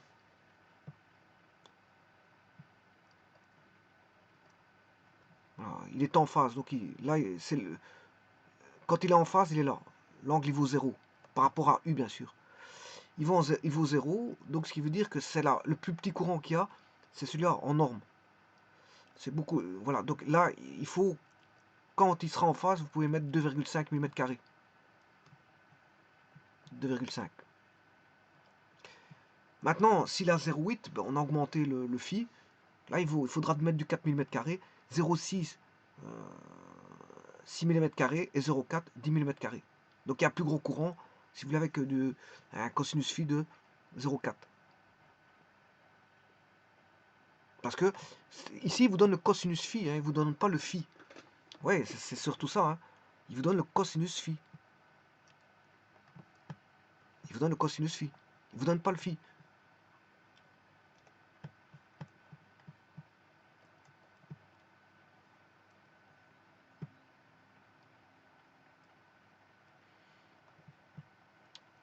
je prends le cosinus phi pour avoir l'angle. Il vous donne le cosinus phi, parce qu'il existe des cosinus phi mètres. Hein. Il mesure avec un cosinus phi mètre. Voilà. Et par exemple, si le cosinus phi mètre a mesuré 0,4, le cosinus phi mètre mesure 0,4 dans votre installation, ça veut dire que phi, vous, cosinus 0,4, vous tapez 0,4, inverse cosinus, et là vous avez 66 degrés. 66 degrés. Voilà. Donc ça correspond à un phi de 66 degrés. Bon, 66 degrés, voilà, c'est 66 degrés. Maintenant, si j'avais pris un cosinus phi de 0,4, je vais prendre 0,8. 0,8. Donc il faut 10 000 m² pour ça, hein, parce qu'il y a plus de courant. Maintenant, je prends un 0,8. Cosinus phi, je vais mettre en couleur bleue. Cosinus phi égale 0,8. Donc tout à l'heure, je crois que je me suis trompé. Hein. Oui, parce que si... Là, j'avais dit... Là, le cosinus phi, il est beaucoup... 0,8 est beaucoup plus grand que... Cosinus phi, beaucoup plus grand que 0,4. L'angle... là, je vais mettre le phi prime. Phi, il vaut 0,4. Phi prime... Cosinus phi prime est beaucoup plus grand que cosinus phi. Alors, phi, il valait 66. Comment est phi prime par rapport à phi? Là, peut-être que je me suis trompé tout à l'heure, je vais regarder tout de suite. Je fais arc cosinus de 0,8. 0,8. Inverse cosinus, 36 degrés. Ben voilà, tout est dit. 36 degrés. Donc là, ça fait phi prime vaut 36 degrés. Qu'est-ce qui est plus grand? Mais c'est le... donc tout à l'heure, je m'étais trompé dans ce que j'ai effacé. Oui, je l'ai déjà effacé. J'ai marqué que ça suivait, mais en fait, ça ne suit pas parce que phi prime, il vaut 36 par rapport à 66. 36 les plus petits. Alors que le cosinus phi prime, cosinus phi vaut 0,4. Le 0,8, voilà, c'est ça. Je m'étais trompé tout à l'heure. Hein. Voilà, je m'étais trompé. Voilà. Je m'étais trompé dans le sens où quand vous avez... je m'étais trompé. Je m'excuse. Hein, parce que si vous avez phi qui est plus grand que phi prime, ça veut dire que le cosinus phi est plus petit que le cosinus phi prime. C'est le contraire. Voilà. Par contre, au niveau de la norme de IR', il y aura la norme de IR'. 36, il est là. Donc la norme de IR',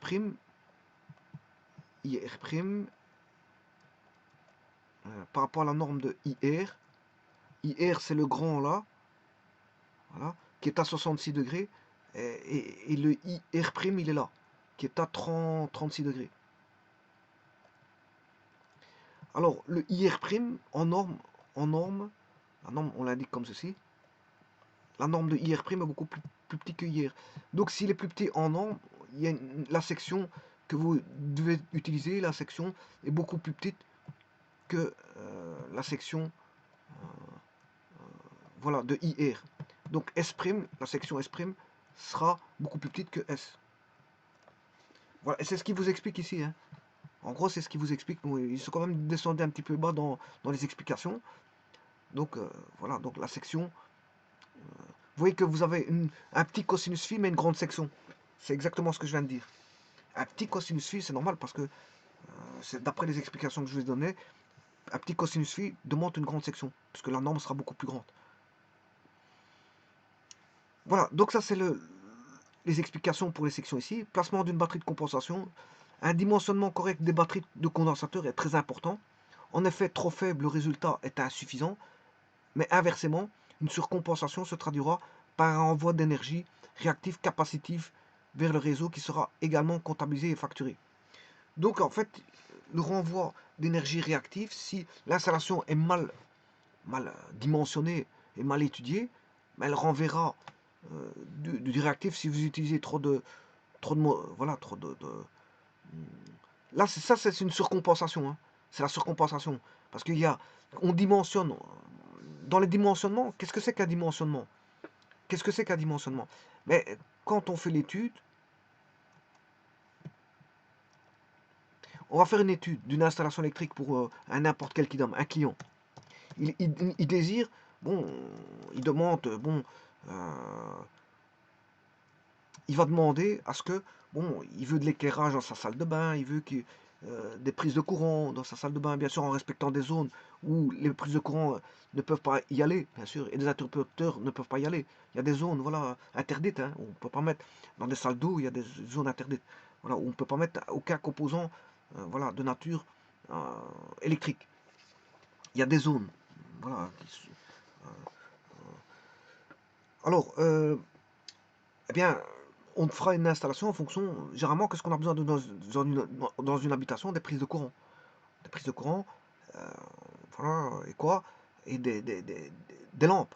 On a besoin d'allumer l'habitation, d'éclairer.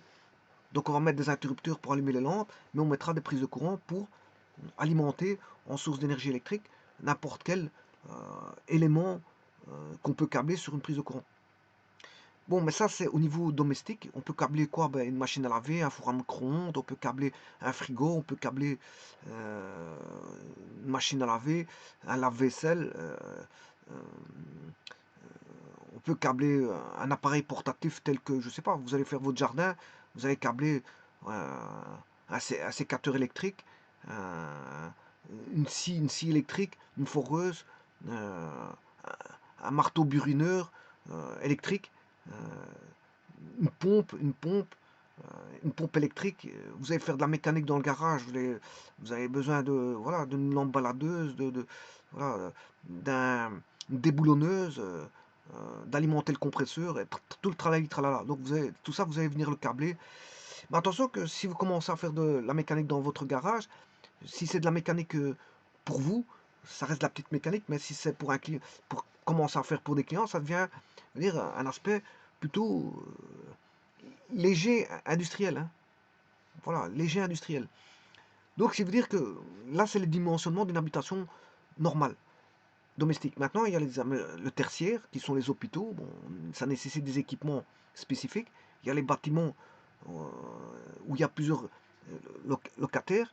Là, à ce moment, c'est encore des équipements spécifiques. Les chauffages ne sont pas, un petit chauffage n'est pas un grand chauffage voilà, pour alimenter 3 étages, trois habitations, 4 étages, 5 étages. Voilà, le chauffage, tout est dimensionné en fonction tout est calculé en fonction de l'installation électrique et en fonction du nombre nombre d'habitants qu'il va y avoir dans un appartement. Euh, le chauffage va être dimensionné en fonction du nombre voilà, d'appartements à chauffer. Voilà, tout est surdimensionné. Et plus on a des étages, et plus le dimensionnement devient conséquent. Et ça devient de l'engineering. Bon, ben, le problème, c'est que je ne parle pas de ça, moi. Moi, je parle des installations, les équipements industriels. Donc, je parle des usines et des petits ateliers, comme voir des grosses usines ou des petites usines. Et c'est là qu'on parle de corriger le cosinus phi. Parce que bon, si vous utilisez qu'un petit moteur chez vous, c'est pas ça qui va faire. Vous n'allez pas mettre des batteries de condensateur pour un petit moteur. Hein. Voilà. Et là, on vient calculer le cosinus phi. Et alors, vous savez que dans une installation dite normale, voilà, d'une habitation, on va dire, des habitations domestiques quelconques, mais déjà là, on surdimensionne. Hein. On vous donne, par exemple, je ne sais pas, on va vous donner 63 ampères. 63 ampères. On vous donne 63 ampères. On vous dit, bon, voilà, vous aurez assez avec 63 ampères. Voilà, on vous fournit 63 ampères. Donc le compteur aura un disjoncteur de 63 ampères. On aura un disjoncteur voilà, de 63 ampères. Par exemple, si vous avez un compteur à budget, il y aura vous avez le comptage. Ici, c'est le comptage de l'énergie électrique. Voilà. Là, vous avez le sectionneur du compteur. Et là, vous pouvez avoir voilà, un compteur à budget. Mais si on vous alimente avec un gros câble, ici, donné, il y a une section donnée, par exemple, pour qui peut voilà, prendre 63 ampères, mais l'habitation va vous donner 63 ampères que vous pouvez utiliser pour différents circuits, bien sûr, protégés par des disjoncteurs. Des disjoncteurs. Bien sûr, il y a une terre. Pas, pas toutes les habitations ont une terre parce qu'il reste encore des vieilles habitations. Bien sûr, vous aurez du 300 milli avec du 30 milli. Bon, ça, ce sont les différentiels. Tout ça, il faut dimensionner, hein. Le 300 milli, le 30 milli, la résistance de terre. Voilà tous les disjoncteurs qu'il faudra utiliser. Et bien sûr, vous allez avoir tous les départs, mais pour avoir que 63 ampères, pas plus. Voilà. Vous ne saurez pas utiliser plus que 63. Si vous utilisez plus que 63, mais ici, le sectionnaire, il va, il va couper. Il va couper. Le disjoncteur, là, il va couper. Il va voir qu'il y a plus de 63 ampères d'utiliser, mais c'est rare quand on utilise 63 ampères. Donc, quand je dis c'est rare, ça veut dire que là, c'est surdimensionné, hein. Les 63 ampères, c'est un peu trop par rapport à ce que vous utilisez. Qu'est-ce que vous utilisez? Je sais pas moi, une TV, frigo, de l'électroménager, frigo, four à micro-ondes. S'ils sont tous en même temps, ben, ça fait un ampérage. Ouais, vous n'avez jamais 63 ampères, vous êtes loin de là, hein. Donc, ce qui veut dire que l'installation, on va dire, elle est un petit peu surdimensionnée pour parer à toute, je veux dire, sécurité. Donc, une installation peut-être sous-dimensionnée, là ça pose problème, ou surdimensionnée, là bon, ça peut poser problème, notamment dans le cadre des batteries de condensateurs, parce qu'ils vous le disent. S'ils ont calculé pas en dessous de ce qu'il fallait, ben, elle est sous-dimensionnée. S'ils ont calculé au-dessus de ce qu'il fallait, elle sera surdimensionnée. Bon, calculer tout juste, c'est difficile, hein. On ne sait jamais ce qu'on utilise, hein.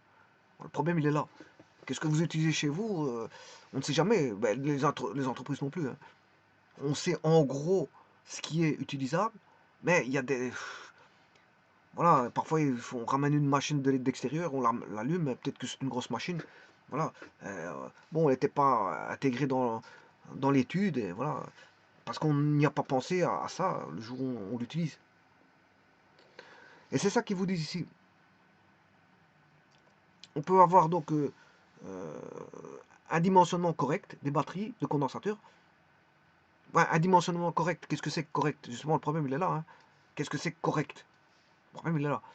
Voilà. Un dimensionnement correct des batteries de condensateurs est très important. En effet, trop faible. Le résultat est insuffisant, c'est normal, hein, parce que vous avez sous-dimensionné. Bien, vous aurez toujours des courants réactifs en conséquence, parce que vous avez sous-dimensionné. Maintenant, surdimensionné, euh, vous avez surcompensé. Là, vous avez mis trop de batteries de condensateurs. À ce moment-là, vous avez trop de... vous remontez. À ce moment-là, si vous remontez, vous allez renvoyer de l'énergie réactive, capacitive vers le réseau. Alors comment? Je vais vous montrer.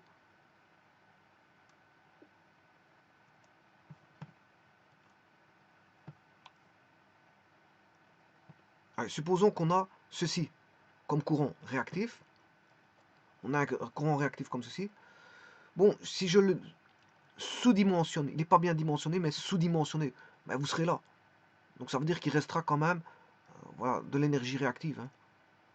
Vous aurez relevé le cosinus phi, mais d'un tout petit peu. Tout petit peu, il sera à la place d'être là, à la place d'avoir IR, vous aurez relevé, vous aurez IR prime, vous aurez toujours du cosinus phi. Voilà, ça c'est sous-dimensionné. Maintenant, surdimensionné, vous avez le IR qui est là, toujours. Vous mettez une batterie de condensateur, mais comme ceci, trop gros. Alors à ce moment-là, vous allez avoir un cosinus phi dans l'autre sens, hein. Voilà, vous allez avoir un cosinus phi dû à la partie capacitive, hein. Voilà, vous allez avoir de nouveau et ça va renvoyer du courant non plus selfique, hein. IR, quand je dis c'est réactif, ici il est selfique. IR c'est réactif selfique, mais vous allez avoir du IR réactif capacitif, parce que le batterie de condensateur a tellement monté, relevé le cosinus phi, qu'il a surpassé ce qu'il fallait. Donc on l'a surdimensionné. Ça c'est un surdimensionnement, ça c'est un sous-dimensionnement. Le tout c'est d'avoir un dimensionnement qui s'approche voilà, de zéro. Mais c'est difficile, je vous dis, dans une installation, on ne sait jamais ce qu'on utilise complètement. Voilà. Ça relève de la statistique, hein. On fait une étude sur place, ce qui est utilisé, et encore, si l'installation est déjà utilisée, enfin, si elle est déjà existante, on va mettre des batteries de condensateurs. C'est parce qu'il y a deux philosophies, il y a plusieurs philosophies. Il y a la philosophie où on n'a pas d'installation, il faut faire toute l'étude. Voilà, on part de zéro. Bah, ça veut dire qu'on ne sait pas ce qu'on va utiliser à l'avenir. Le problème, il est là. Ça relève de, voilà, on est dans des éléments impondérés. Impondérés. Vous voulez faire une installation électrique chez vous? Voilà. Quel disjoncteur utiliser? Ben, vous devez faire l'étude complète, hein, savoir qu'est-ce que vous allez utiliser comme source d'énergie. Hein. Vous saurez que vous aurez un frigo, vous allez utiliser, je sais pas moi, une installation caméra, vous avez, vous avez un chauffage électrique, enfin un chauffage. Attention que les chauffages électriques, ça va vite monter. Hein. En courant, ça va vite monter. Déjà, ça prend beaucoup de courant déjà. Parce que si vous avez un 1500 watts, regardez, je vais vous faire un calcul, là, va vite. Vous avez 1500 watts divisé par 220 volts. Regardez le courant que ça prend. Je ne sais pas où j'ai mis ma machine. Alors,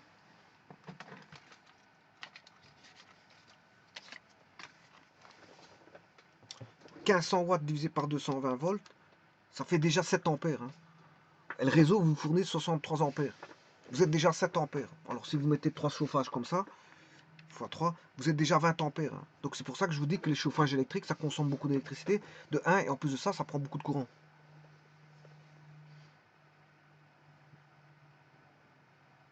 Alors je vous parle des chauffages électriques d'appoint, bien sûr. Hein, parce que normalement, on laisse jamais un chauffage d'appoint toujours chauffé. Hein.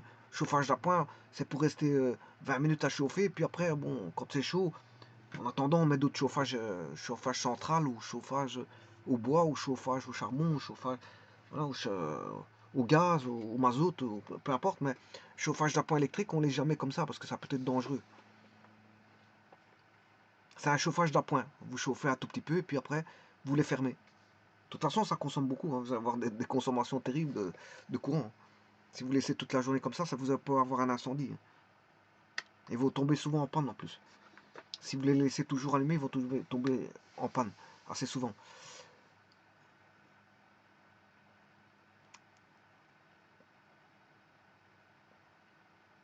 Donc on ne sait jamais ce qu'on a comme installation électrique. Bon, soit on part de zéro, on fait une étude complète, on a l'impondéré, on ne sait pas ce qu'on va avoir. On se fixe voilà, des présupposés charges. On se dit on va voir ça, ça, ça, ça, ça, ça. Voilà, mais on est toujours dans l'impondéré parce que s'il y a une charge supplémentaire qui vient se rajouter, c'est un gros consommateur de courant, c'est un petit peu embêtant. Hein. Voilà. Et dans les usines, c'est pareil. Il faut savoir, si on est dans une étude de départ, on est dans l'impondéré. Qu'est-ce que l'usine va utiliser comme machine?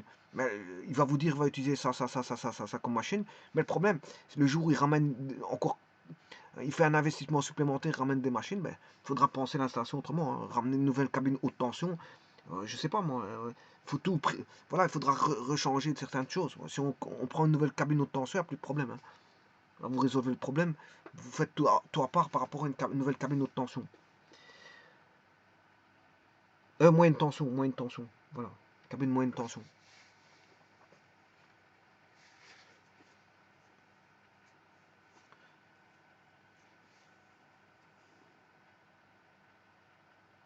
Voilà, donc on est dans l'impondéré. Mais maintenant, si l'installation existe déjà, mais là on vient avec des appareils. Hein.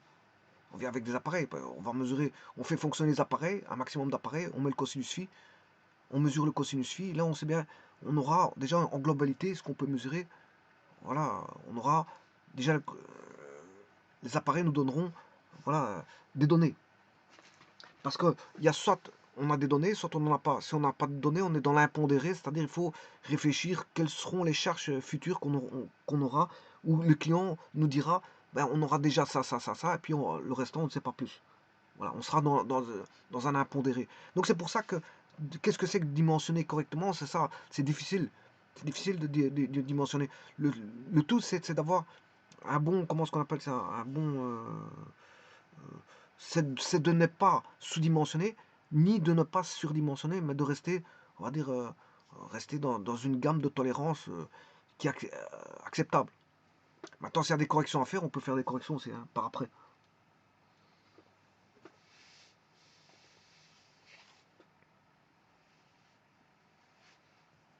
je reviens donc au site que voici. Voilà, donc on peut avoir plusieurs types de compensation. Il y a la compensation, ce qu'on appelle individuelle. Sur chaque consommateur important, on prévoit un condensateur raccordé en parallèle. Ici, on a mis un condensateur en parallèle. On a mis un tube, voilà, un tube néon, on a mis un condensateur en parallèle. Il sera mis sous tension uniquement si l'appareil fonctionne. Bien sûr, ça on a compris. Cette solution, bien plus que chère, est techniquement préférable. En effet, elle permet de réduire le courant demandé par les équipements avec mauvais cosinus-phi, moteur, lampe, fluorescent, et donc de soulager le câble qui raccorde ces équipements, de réduire les pertes en ligne et les chutes de tension dans l'installation. C'est normal, parce que s'il y a un grand courant réactif, ben, il y a plus de chutes de tension. Donc on a plus de chutes de tension en ligne dans l'installation. D'éviter la surcompensation puisque la batterie est mise hors tension en même temps que l'appareil système autoréglable. C'est-à-dire que si vous coupez le condensateur en même temps que la charge, tant mieux. Si on avait un condensateur qui fonctionnerait indépendamment de la charge, ça provoquerait un courant réactif capacitif dû au condensateur, puisqu'en fait il sera voilà, mis en charge alors que la charge qui serait le tube néon ne serait pas utilisée puisque l'interrupteur est ouvert. Il serait le condensateur serait avant l'interrupteur, donc il sera et ça bon, on fait pas ça. On fait jouer le condensateur et la charge qui est ici qui est le tube néon avec, par l'entremise de l'interrupteur. Quand l'interrupteur est coupé, il n'y a plus rien qui fonctionne. Donc on n'a pas de courant capacitif au condensateur. Et quand on ferme l'interrupteur, ben, il y a un relèvement du cosinus phi du condensateur par rapport à la charge selfique du tube néon. Alors, et donc ils vont choisir cette solution lorsque le réseau intérieur est déjà fort chargé, déclenchement de disjoncteurs sur certaines lignes, ou lorsque l'équipement entraîne par lui-même une charge inductive importante et variable, moteur d'ascenseur par exemple. Oui, parce que les moteurs d'ascenseur, chaque fois, il faut appuyer sur le bouton, le moteur se met en marche, mais chaque fois le moteur se met en marche, les charges inductives, bon, il y a des pics de tension. Hein. Il y a des pics de tension.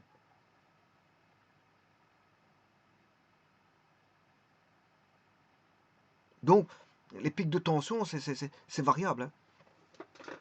Avant stabilisation, il y a des pics de tension qui fait que, bon, tout ça, faut prendre en compte dans l'étude. Donc, la batterie, enfin, le condensateur, va éliminer pas mal de choses.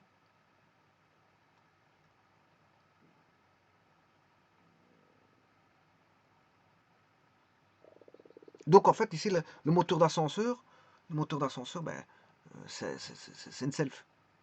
Ce sont des selfs. Et ils sont constamment en train d'être utilisés. Voilà, en appuyant sur les boutons. C'est constamment voilà, des courants d'appel selfiques. Des courants d'appel selfiques.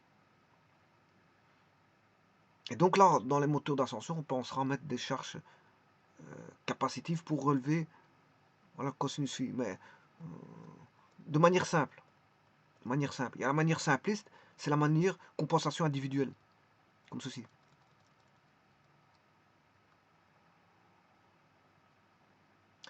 Alors, exemple d'application, les pertes réactives à charge nulle des transformateurs sont souvent compensées individuellement par un condensateur de valeur fixe.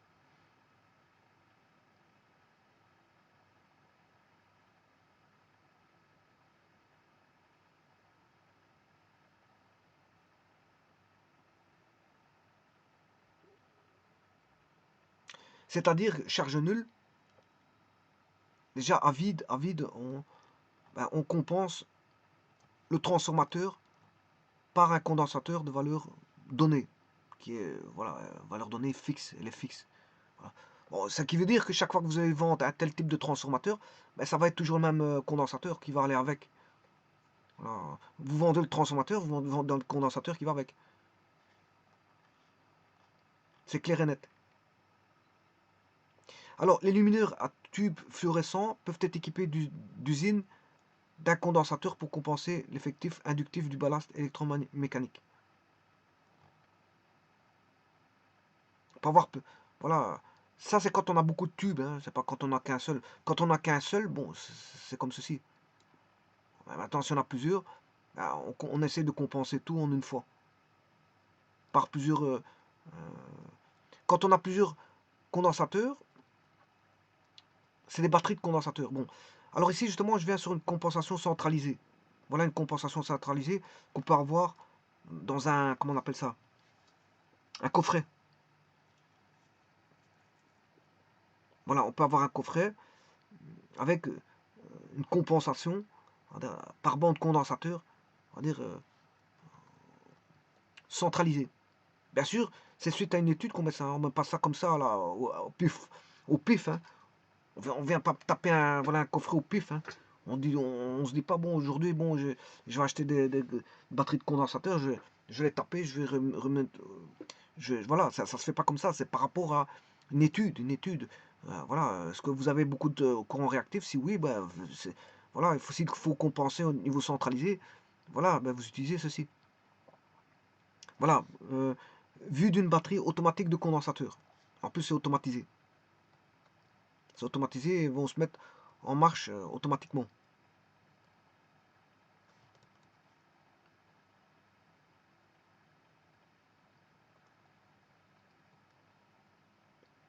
Alors, vous pouvez remarquer pour ceux qui sont néophytes, mais vous avez 6 ensembles, et chaque fois, à 6 ensembles, on raccorde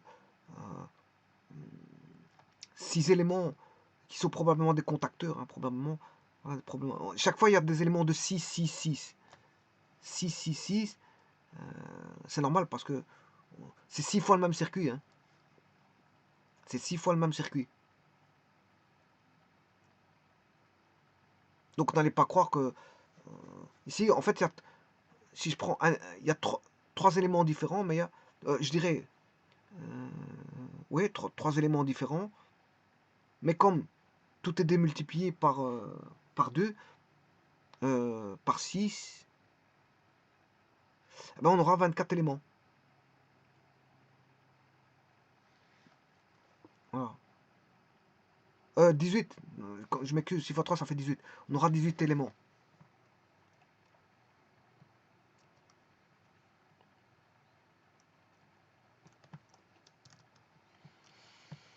Ce que je veux dire par là, c'est que on a ceci, ça, qui va avec ça, qui ira avec par exemple celui-là, par exemple. Hein. Et comme on a 6 fois la même chose, hein, 1, 2, 3, 4, 5, 6. Là, on a ces 6 éléments-là. Puis on a 1, 2, 3, 4, 5, 6. C'est normal. Parce que, par exemple, celui-là, il va avec celui-là. Celui-là, il va avec celui-là. Le problème, c'est que je vois pas bien. Celui-là, il ira avec celui-là. Celui-là, il ira avec celui-là. Celui-ci, ils l'ont mis là-bas. Celui-là, ils l'ont mis ici, je crois. Ouais, c'est ça. Normalement, c'est bon. Je vais recommencer parce que je vois pas bien. Je vais tout recommencer. Alors donc je disais, avant de voir le câblage là j'en ai 6. Là j'en ai 6. Et là vous voyez qu'il y a 6 éléments. Voilà, il y a ce groupe d'éléments là, ce groupe d'éléments là. Là il y en a 6. 6, là il y en a 6 et là il y en a 6. Donc il n'y a que 3 composants différents. Il y en a pas. C'est juste qu'il faut faire 6 fois 3 composants et apparaissent voilà, 18 composants. C'est normal parce que ouais, il est 6 fois. Les 3 composants sont représentés 6 fois. Bon, mais ici, je vais devoir le câblage.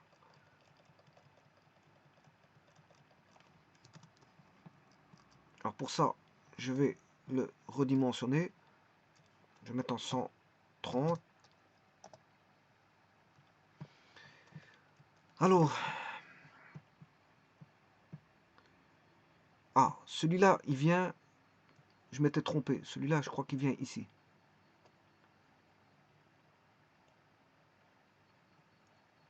Celui-là, il a été câblé là.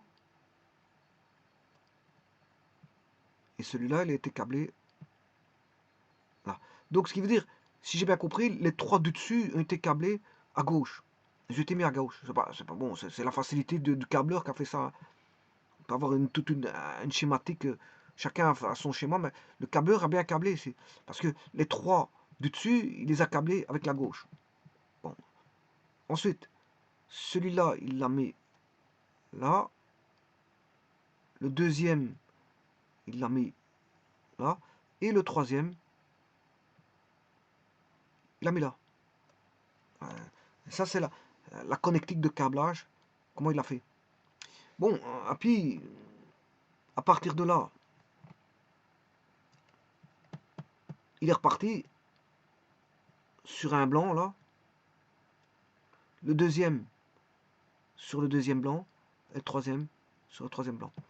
Celui-là, sur celui-là du bas. Celui-là, sur celui-là du milieu. Et celui-là, sur celui-là de là.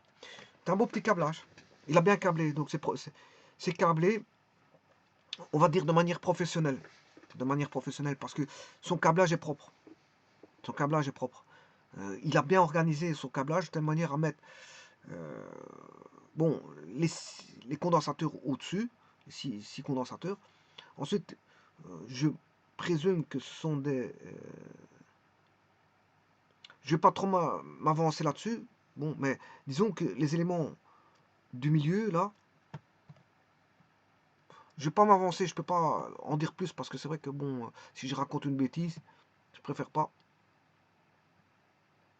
Parce que ce sont des contacteurs, c'est automatisé, donc j'imagine que ce sont des contacteurs, hein, voilà. Mais bon, comme je ne suis pas sûr, je vais pas m'avancer.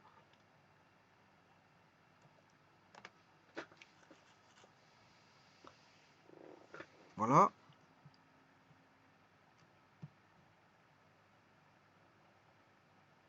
Ça, ce sont les bandes condensateurs, hein. Au-dessus, c'est le condensateur. Mais il a bien fait son câblage. Son armoire, là, elle est bien faite, hein. L'armoire, là, est bien faite. Ce qu'on appelle une armoire électrique, elle est bien faite.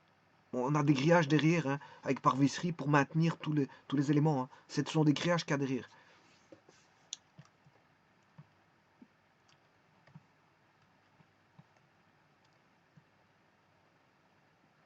Bon, donc il a mis celui-là, là, celui-là avec celui-là, et celui-là. Bon, il a câblé tout ce qui était au-dessus avec ce qui était à gauche. Le dessus, le dessus, les condensateurs du dessus, avec, je présuppose que c'est des contacteurs, voilà, avec les contacteurs de gauche. Puis ce qui est en bas, les condensateurs du bas.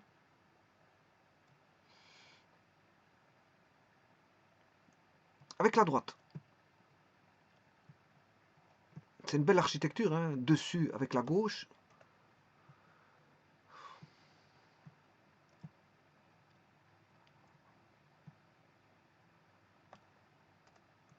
C'est une belle petite architecture de câblage, hein, il a bien travaillé, propre. Et câblage, ça nécessite de la propreté dans le câblage, hein. Donc, dessus, bas,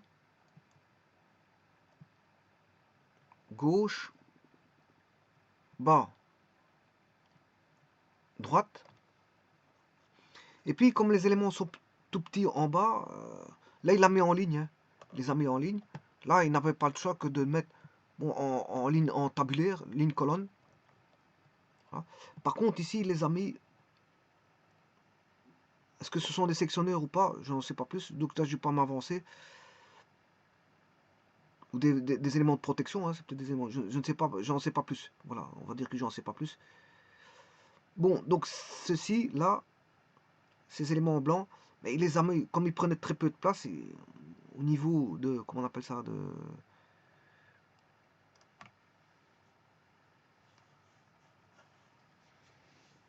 Je peux vous dire à l'avenir qu'est-ce que c'est ces éléments pour être sûr et certain, hein.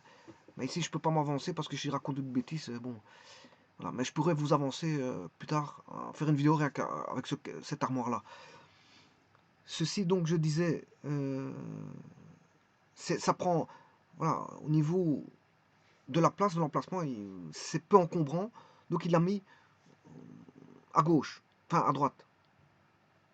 Ouais, il la met à droite. Il la met à droite. Enfin, je m'excuse.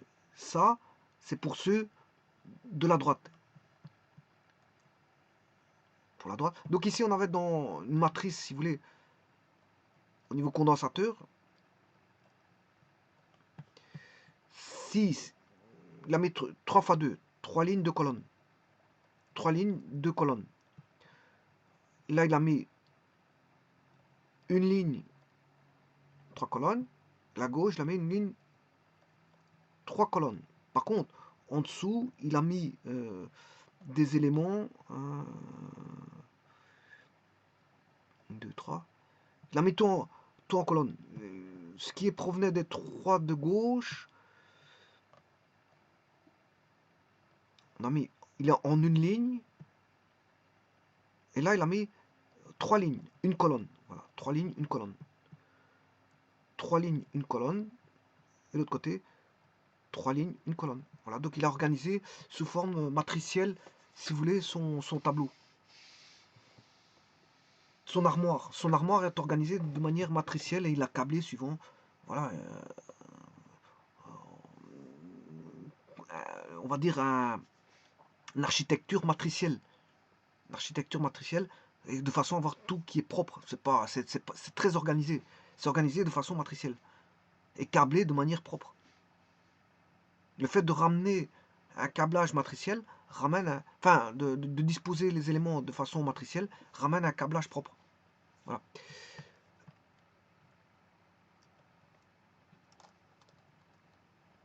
Donc, voici la batterie automatique. La compensation s'effectue de manière globale.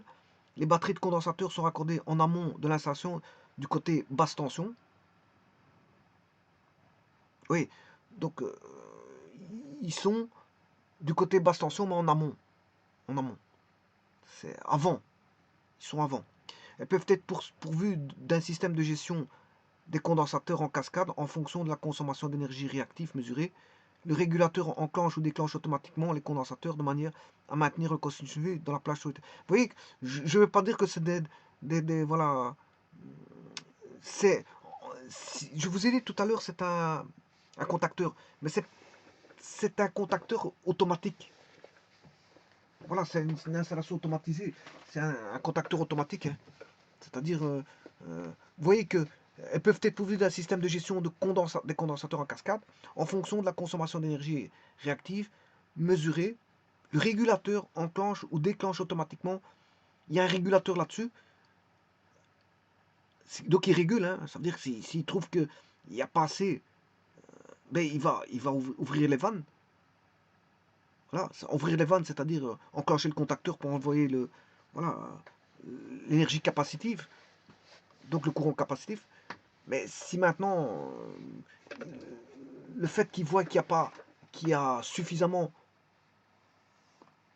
enfin s'il faut compenser, il va ramener du capacitif en fermant les contacteurs par l'entremise d'un régulateur qui voit ça. Le régulateur régule, il voit. Donc il sait bien quand il y a suffisamment de selfic ou pas. S'il y a suffisamment de selfic, il va ramener du capacitif. S'il n'y a pas suffisamment de selfic, ben, il ne fera rien.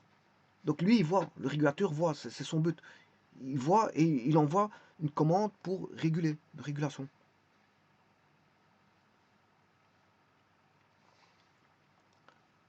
Voilà, donc en fait, c'est une installation régulée. Donc il va commander des contacteurs, probablement des contacteurs, enclenchés automatiquement par voie voilà, de l'entremise voilà, d'un régulateur qui voit et qui envoie le signal pour enclencher le contacteur. Alors, inconvénient, si l'installation présente globalement un bon cosinus fluide de l'extérieur, les lignes intérieures restent mal exploitées. Si des lignes sont surchargées, elles le resteront. Cette solution est facile à installer tant que sur des nouvelles que sur des anciennes installations. Bon, donc voilà, quoique ça se discute, hein. Mais de toute façon, ce sont des professionnels qui peuvent trouver des solutions à tout, hein. S'ils disent à l'entreprise de déménager, ils seront obligés de déménager. Ils vous feront en sorte qu'il faudra faire le nécessaire pour tout déménager, pour tout refaire l'installation. Voilà, parce que c'est vrai que refaire une installation là où il y a des équipements, c'est un petit peu embêtant.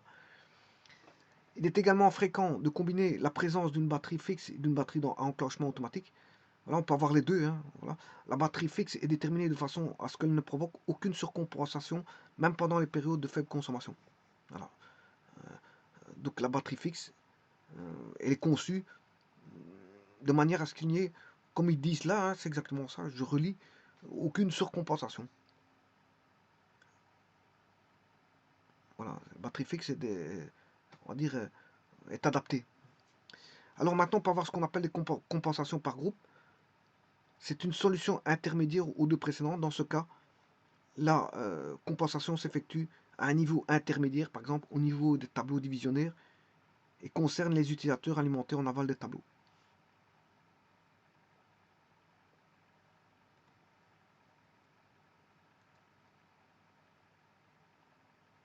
Là, c'est intermédiaire aux deux précédentes.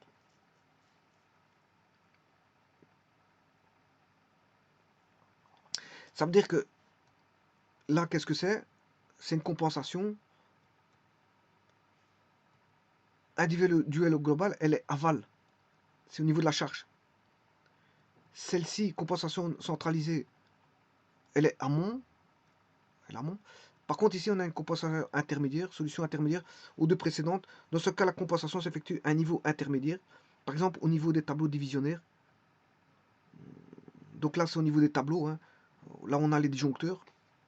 Voilà. Et concerne les utilisateurs alimentés en aval des tableaux divisionnaires correspondants. Donc là, on va le mettre où? Compensation par groupe. Au niveau intermédiaire, c'est-à-dire au niveau des tableaux divisionnaires. Par contre, au niveau, celui-ci, c'est avant le tableau. Hein. Compensation centralisée.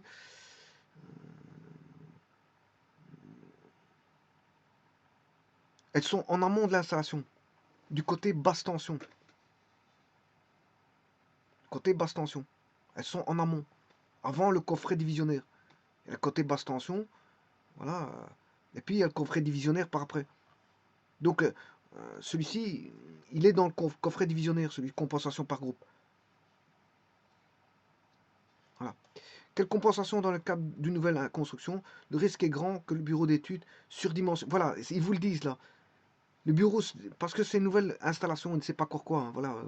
Le risque est grand que le bureau d'études surdimensionne largement l'installation de compensation, puisqu'il va tabler. Vous voyez, il ne sait pas ce qui va se passer à l'avenir hein, sur une installation, sur une utilisation maximale, presque simultanée, de tous les équipements inductifs par précaution. Donc voilà, il va raisonner d'une certaine façon parce qu'il ne sait pas ce qui se passe au départ. C'est une nouvelle installation. C'est une toute nouvelle installation, il ne sait pas, il est dans le flou. Donc, bon, voilà,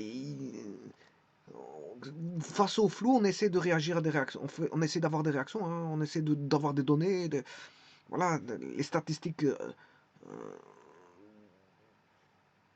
qui peuvent avoir lieu à l'avenir, les entrevoir et raisonner par rapport à ça. Mais euh, il faut que la personne qui va, on va dire, exploiter l'installation électrique et qui va commander l'installation électrique sache au moins lui ce qu'il va voir, mais il n'en sait déjà pas trop. Parce qu'il va vous mettre dans des flous en vous disant ouais, peut-être que plus tard je ferai ci, peut-être que plus tard je ferai là. Et ça, c'est des éléments voilà, qui sont, je veux dire, indécis, avec point d'interrogation. Donc comment faire une installation électrique si déjà le client, lui, il ne sait pas, il ne sait rien du tout. Donc autant lui apporter quelque chose clé en main, mais maintenant s'il est surdimensionné, c'est un petit peu embêtant, mais sachez que quelque chose qui est surdimensionné, ça coûte. Hein, ça coûte. Il vaut donc mieux n'installer d'origine que les condensateurs qui compensent individuellement les pertes à vide des transformateurs. Voilà, donc en fait, ils vont faire ça comme ça. Il vaut donc mieux n'installer d'origine que les condensateurs qui compensent individuellement quoi? Les pertes à vide des transformateurs. Donc vous allez mettre des capacités sur les transformateurs hein, pour compenser les pertes à vide. Vous allez mettre sur les ascenseurs compenser tout ce qui est ascenseur, les ventilateurs du conditionnement d'air, les compresseurs frigorifiques et tout un ensemble d'éléments bon, qui peuvent être voilà, compensés. Prévoir l'emplacement d'une batterie de condensateur dans le tableau général basse tension dès l'origine. Donc, comme ça, bon, quand vous avez fait votre installation, vous avez prévu vous-même pour votre domestique l'emplacement d'une batterie de condensateur dans le tableau général basse tension. Décider après quelques mois de fonctionnement du meilleur choix de la batterie de condensateur à installer en fonction des kVAR par mois réellement enregistrés. Voilà. Donc là, à ce moment-là, ils vous disent, après quelques mois de fonctionnement de l'installation, là, à ce moment-là, une fois qu'ils auront eu des données, donc fonctionnement du meilleur choix de la batterie du condensateur, installé en fonction des kilovolts ampères réactifs par heure, enfin en heure utilisée par mois, réellement enregistré. Donc là, à ce moment, vous allez enregistrer les kVAR, voilà, kilovolts ampères réactifs, utilisés pendant un certain nombre d'heures, pendant quelques mois. Là, ils enregistrent, ils ont des données, ils savent voir s'il faut changer, récompenser, voilà. Parce qu'au départ, on ne sait pas quoi. C'est ce que je vous dis au départ. On est dans le flou. On est dans le flou au départ, donc on ne sait pas quoi. Donc il faut quand même des données. Hein. Sans les données, on est dans. Voilà, on ne sait pas quoi. Et même dans toute installation normale, c'est qu'est-ce que vous avez utilisé. Déjà, le client, il sait pas lui-même qu'est-ce qu'il va utiliser. Ouais, il va dire, ouais, là-bas, j'ai une pièce là-bas, j'ai une pièce là-bas, j'ai une pièce là-bas. Bon, il faudra mettre de l'éclairage là-bas. Mais lui-même, il travaille dans le flou, il ne sait pas quoi. Parce que, et c'est plutôt celui qui fait l'étude qui doit apporter des solutions. Lui dire, bon, je verrai ça plutôt, ça là-bas. Est-ce que ça vous intéresse? Ouais, mais non, là-bas, j'ai pas d'argent à donner. Bon, t'as pas d'argent, bah alors faut pas faire d'installation électrique. Voilà. Si vous n'avez pas d'argent, on va pas faire une solution sur mesure qui va ramener que le gars va travailler pour rien. Ça revient à ce que je voulais dire au départ. Si maintenant le gars il est trop exigeant parce qu'il calcule son portefeuille, mais il calcule à la radin, bon, autant lui dire, écoute, va faire un devis ailleurs et va voir un autre client. Parce que bon,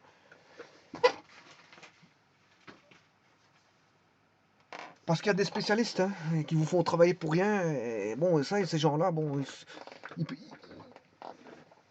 ces gens-là, c'est des gens qui profitent de votre naïveté pour essayer d'avoir tout gratuit. Hein. Bon, et ça ne se passe pas comme ça. Hein. D'autant plus que ce sont ces gens-là qui ont beaucoup plus, voilà, qu'ils ont des comptes en banque, je veux dire, remplis, qui font croire que bon, qu'ils sont pauvres.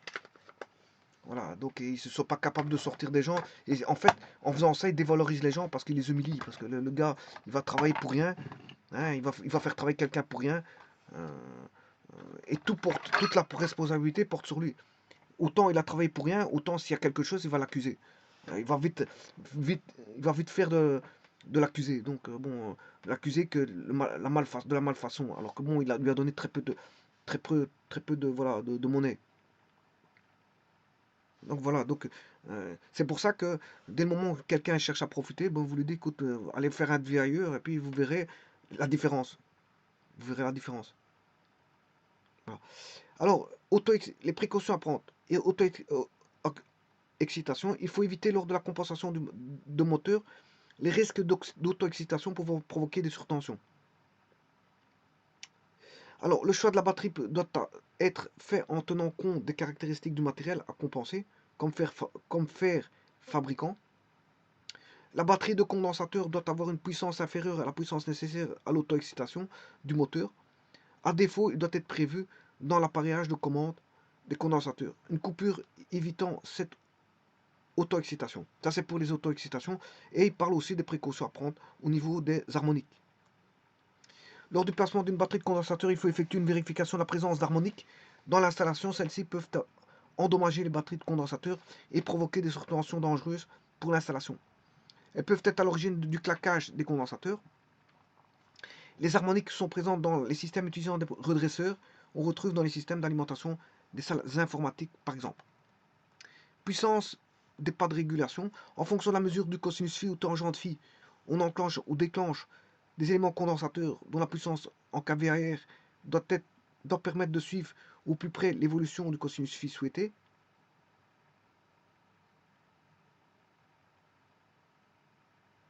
Il faut choisir des pas de régulation suffisamment faibles de manière à éviter la sous- ou surcompensation.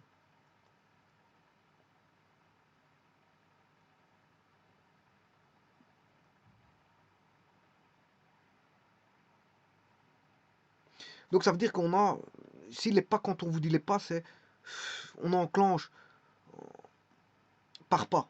On enclenche par pas. Donc on enclenche par pas, on déclenche par pas des condensateurs. Et le problème, c'est que il faut choisir ce pas de régulation, ce pas d'enclenchement, de déclenchement doit être choisi. Donc suffisamment faible, de manière à éviter les sous- ou surcompensations aussi. Donc il faut ajuster le pas d'enclenchement, déclenchement. Résistance de décharge. Des précautions sont également prises pour l'appareil de protection des batteries de condensateurs car des courants transitoires importants apparaissent à l'enclenchement et au déclenchement des batteries. Pour limiter ce phénomène, des résistances de décharge sont installées en parallèle sur la batterie de condensateur. Voilà, là vous avez un montage triangle de condensateur. Hein.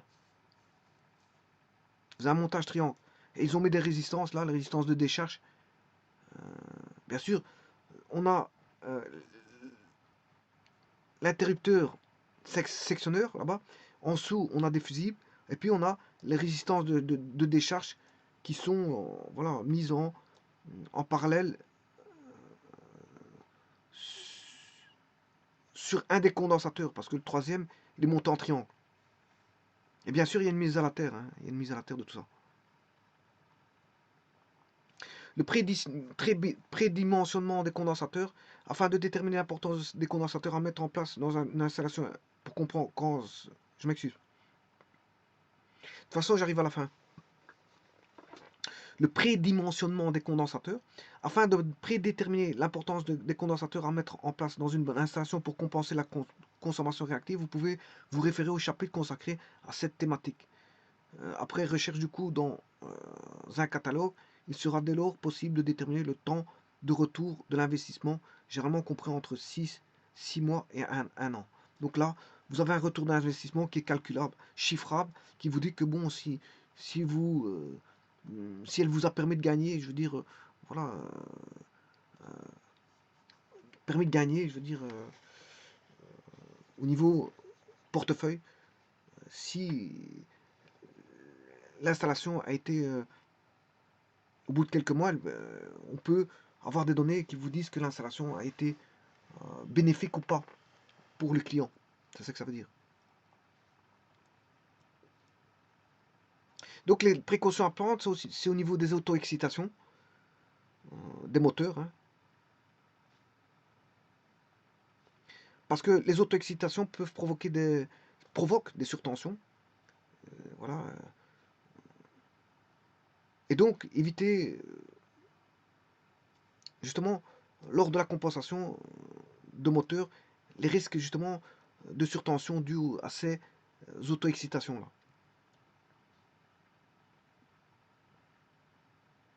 Donc le choix de la batterie doit être fait en tenant compte des caractéristiques du matériel à compenser. Ce qu'il faut compenser, il faut faire attention aussi qu'ils ne viennent pas voilà, bousiller certaines choses. Hein. Parce que s'il y a des surtensions, il faut faire attention, il faut tenir compte de tout le matériel qu'on va installer, donc toutes ces surtensions qui peuvent être provoquées. De toute façon, on vend des éléments anti-surtension. Hein. Voilà. La batterie de condensateur doit avoir une puissance inférieure à la puissance nécessaire à l'auto-excitation. Voilà. La puissance inférieure du condensateur doit être plus petite que la puissance nécessaire à l'auto-excitation du moteur. Alors, à défaut, il doit être prévu dans l'appareillage de commande des condensateurs une coupure évitant cette auto-excitation. Donc, on peut avoir des éléments de coupure. Quand il y a une auto-excitation, on va dire des éléments qui entrevoient la surtension, mais ils coupent la surtension de manière à ce que voilà, la batterie de condensateur puisse travailler sans risque. Alors les autres risques, je vous ai dit, c'est aussi avec les harmoniques, hein, donc les auto-excitations et les harmoniques. La présence harmonique dans l'installation, celles-ci peuvent endommager les batteries de condensateur et provoquer des surtensions dangereuses pour l'installation.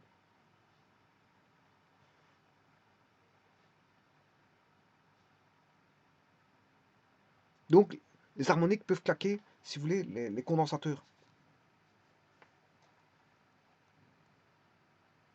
Et ces harmoniques, bien sûr, on les retrouve dans les systèmes redresseurs, c'est normal, hein. On a des séries de Fourier là-dedans. Donc on a des redresseurs, c'est des... Voilà, si je prends un signal d'onduleur, par exemple, voilà, un redressement,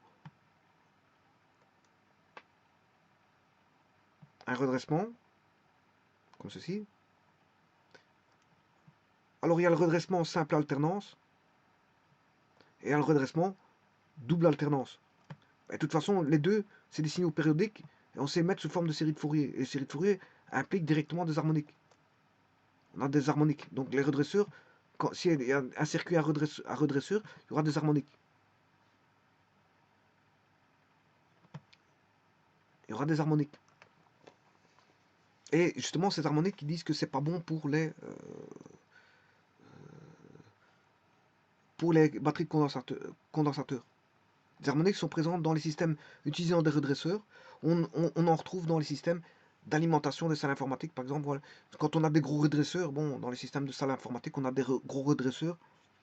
Et là, à ce moment-là, on a des séries de Fourier à l'intérieur avec des harmoniques. Et ces harmoniques ne sont pas bonnes si vous utilisez des batteries de condensateurs. Donc il faudra faire attention, si vous voulez, précaution à prendre, aux auto-excitations, aux harmoniques engendrées par des circuits électroniques, voilà, tels que redresseurs, dans des salles informatiques. Et bien sûr, il faudra avoir une puissance inférieure, une puissance de condensateur inférieure. Voilà. Enfin, il faudra un pas de régulation. Il faudra une puissance de pas de régulation. Voilà. Choisir le bon pas de régulation. D'enclenchement, déclenchement des éléments de condensateur, bien sûr, un bon pas. Quand est-ce qu'on veut envoyer, voilà, l'enclenchement ou l'enclenchement. Il faudra des résistances de décharge qu'il faudra câbler comme ceci. Donc tout ça, normalement, c'est pris en compte dans l'achat du matériel. Et donc le prédimensionnement, ça veut dire que on va mettre d'abord faire un dimensionnement de départ, puis mesurer après quelques mois, prenant des mesures, et puis après on peut réadapter. C'est ça que ça veut dire, prédimensionnement. Voilà, donc ça c'est un très bon article qui décrypte voilà, l'usage des condensateurs dans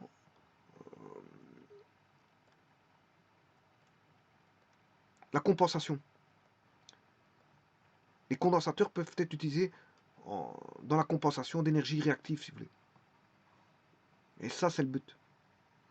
Mais c'est expliqué de manière, on va dire, vulgarisée, d'une manière très simple. Enfin, quoique bon, ils commencent à un moment donné rentrer dans les mathématiques. Je ne peux pas expliquer ça ici parce que ça doit s'expliquer au travers de différentes vidéos hein, pour rentrer dans les détails. Mais ici, ils ont tenté d'expliquer. J'ai tenté d'expliquer, je veux dire, voilà, sans rentrer dans les détails.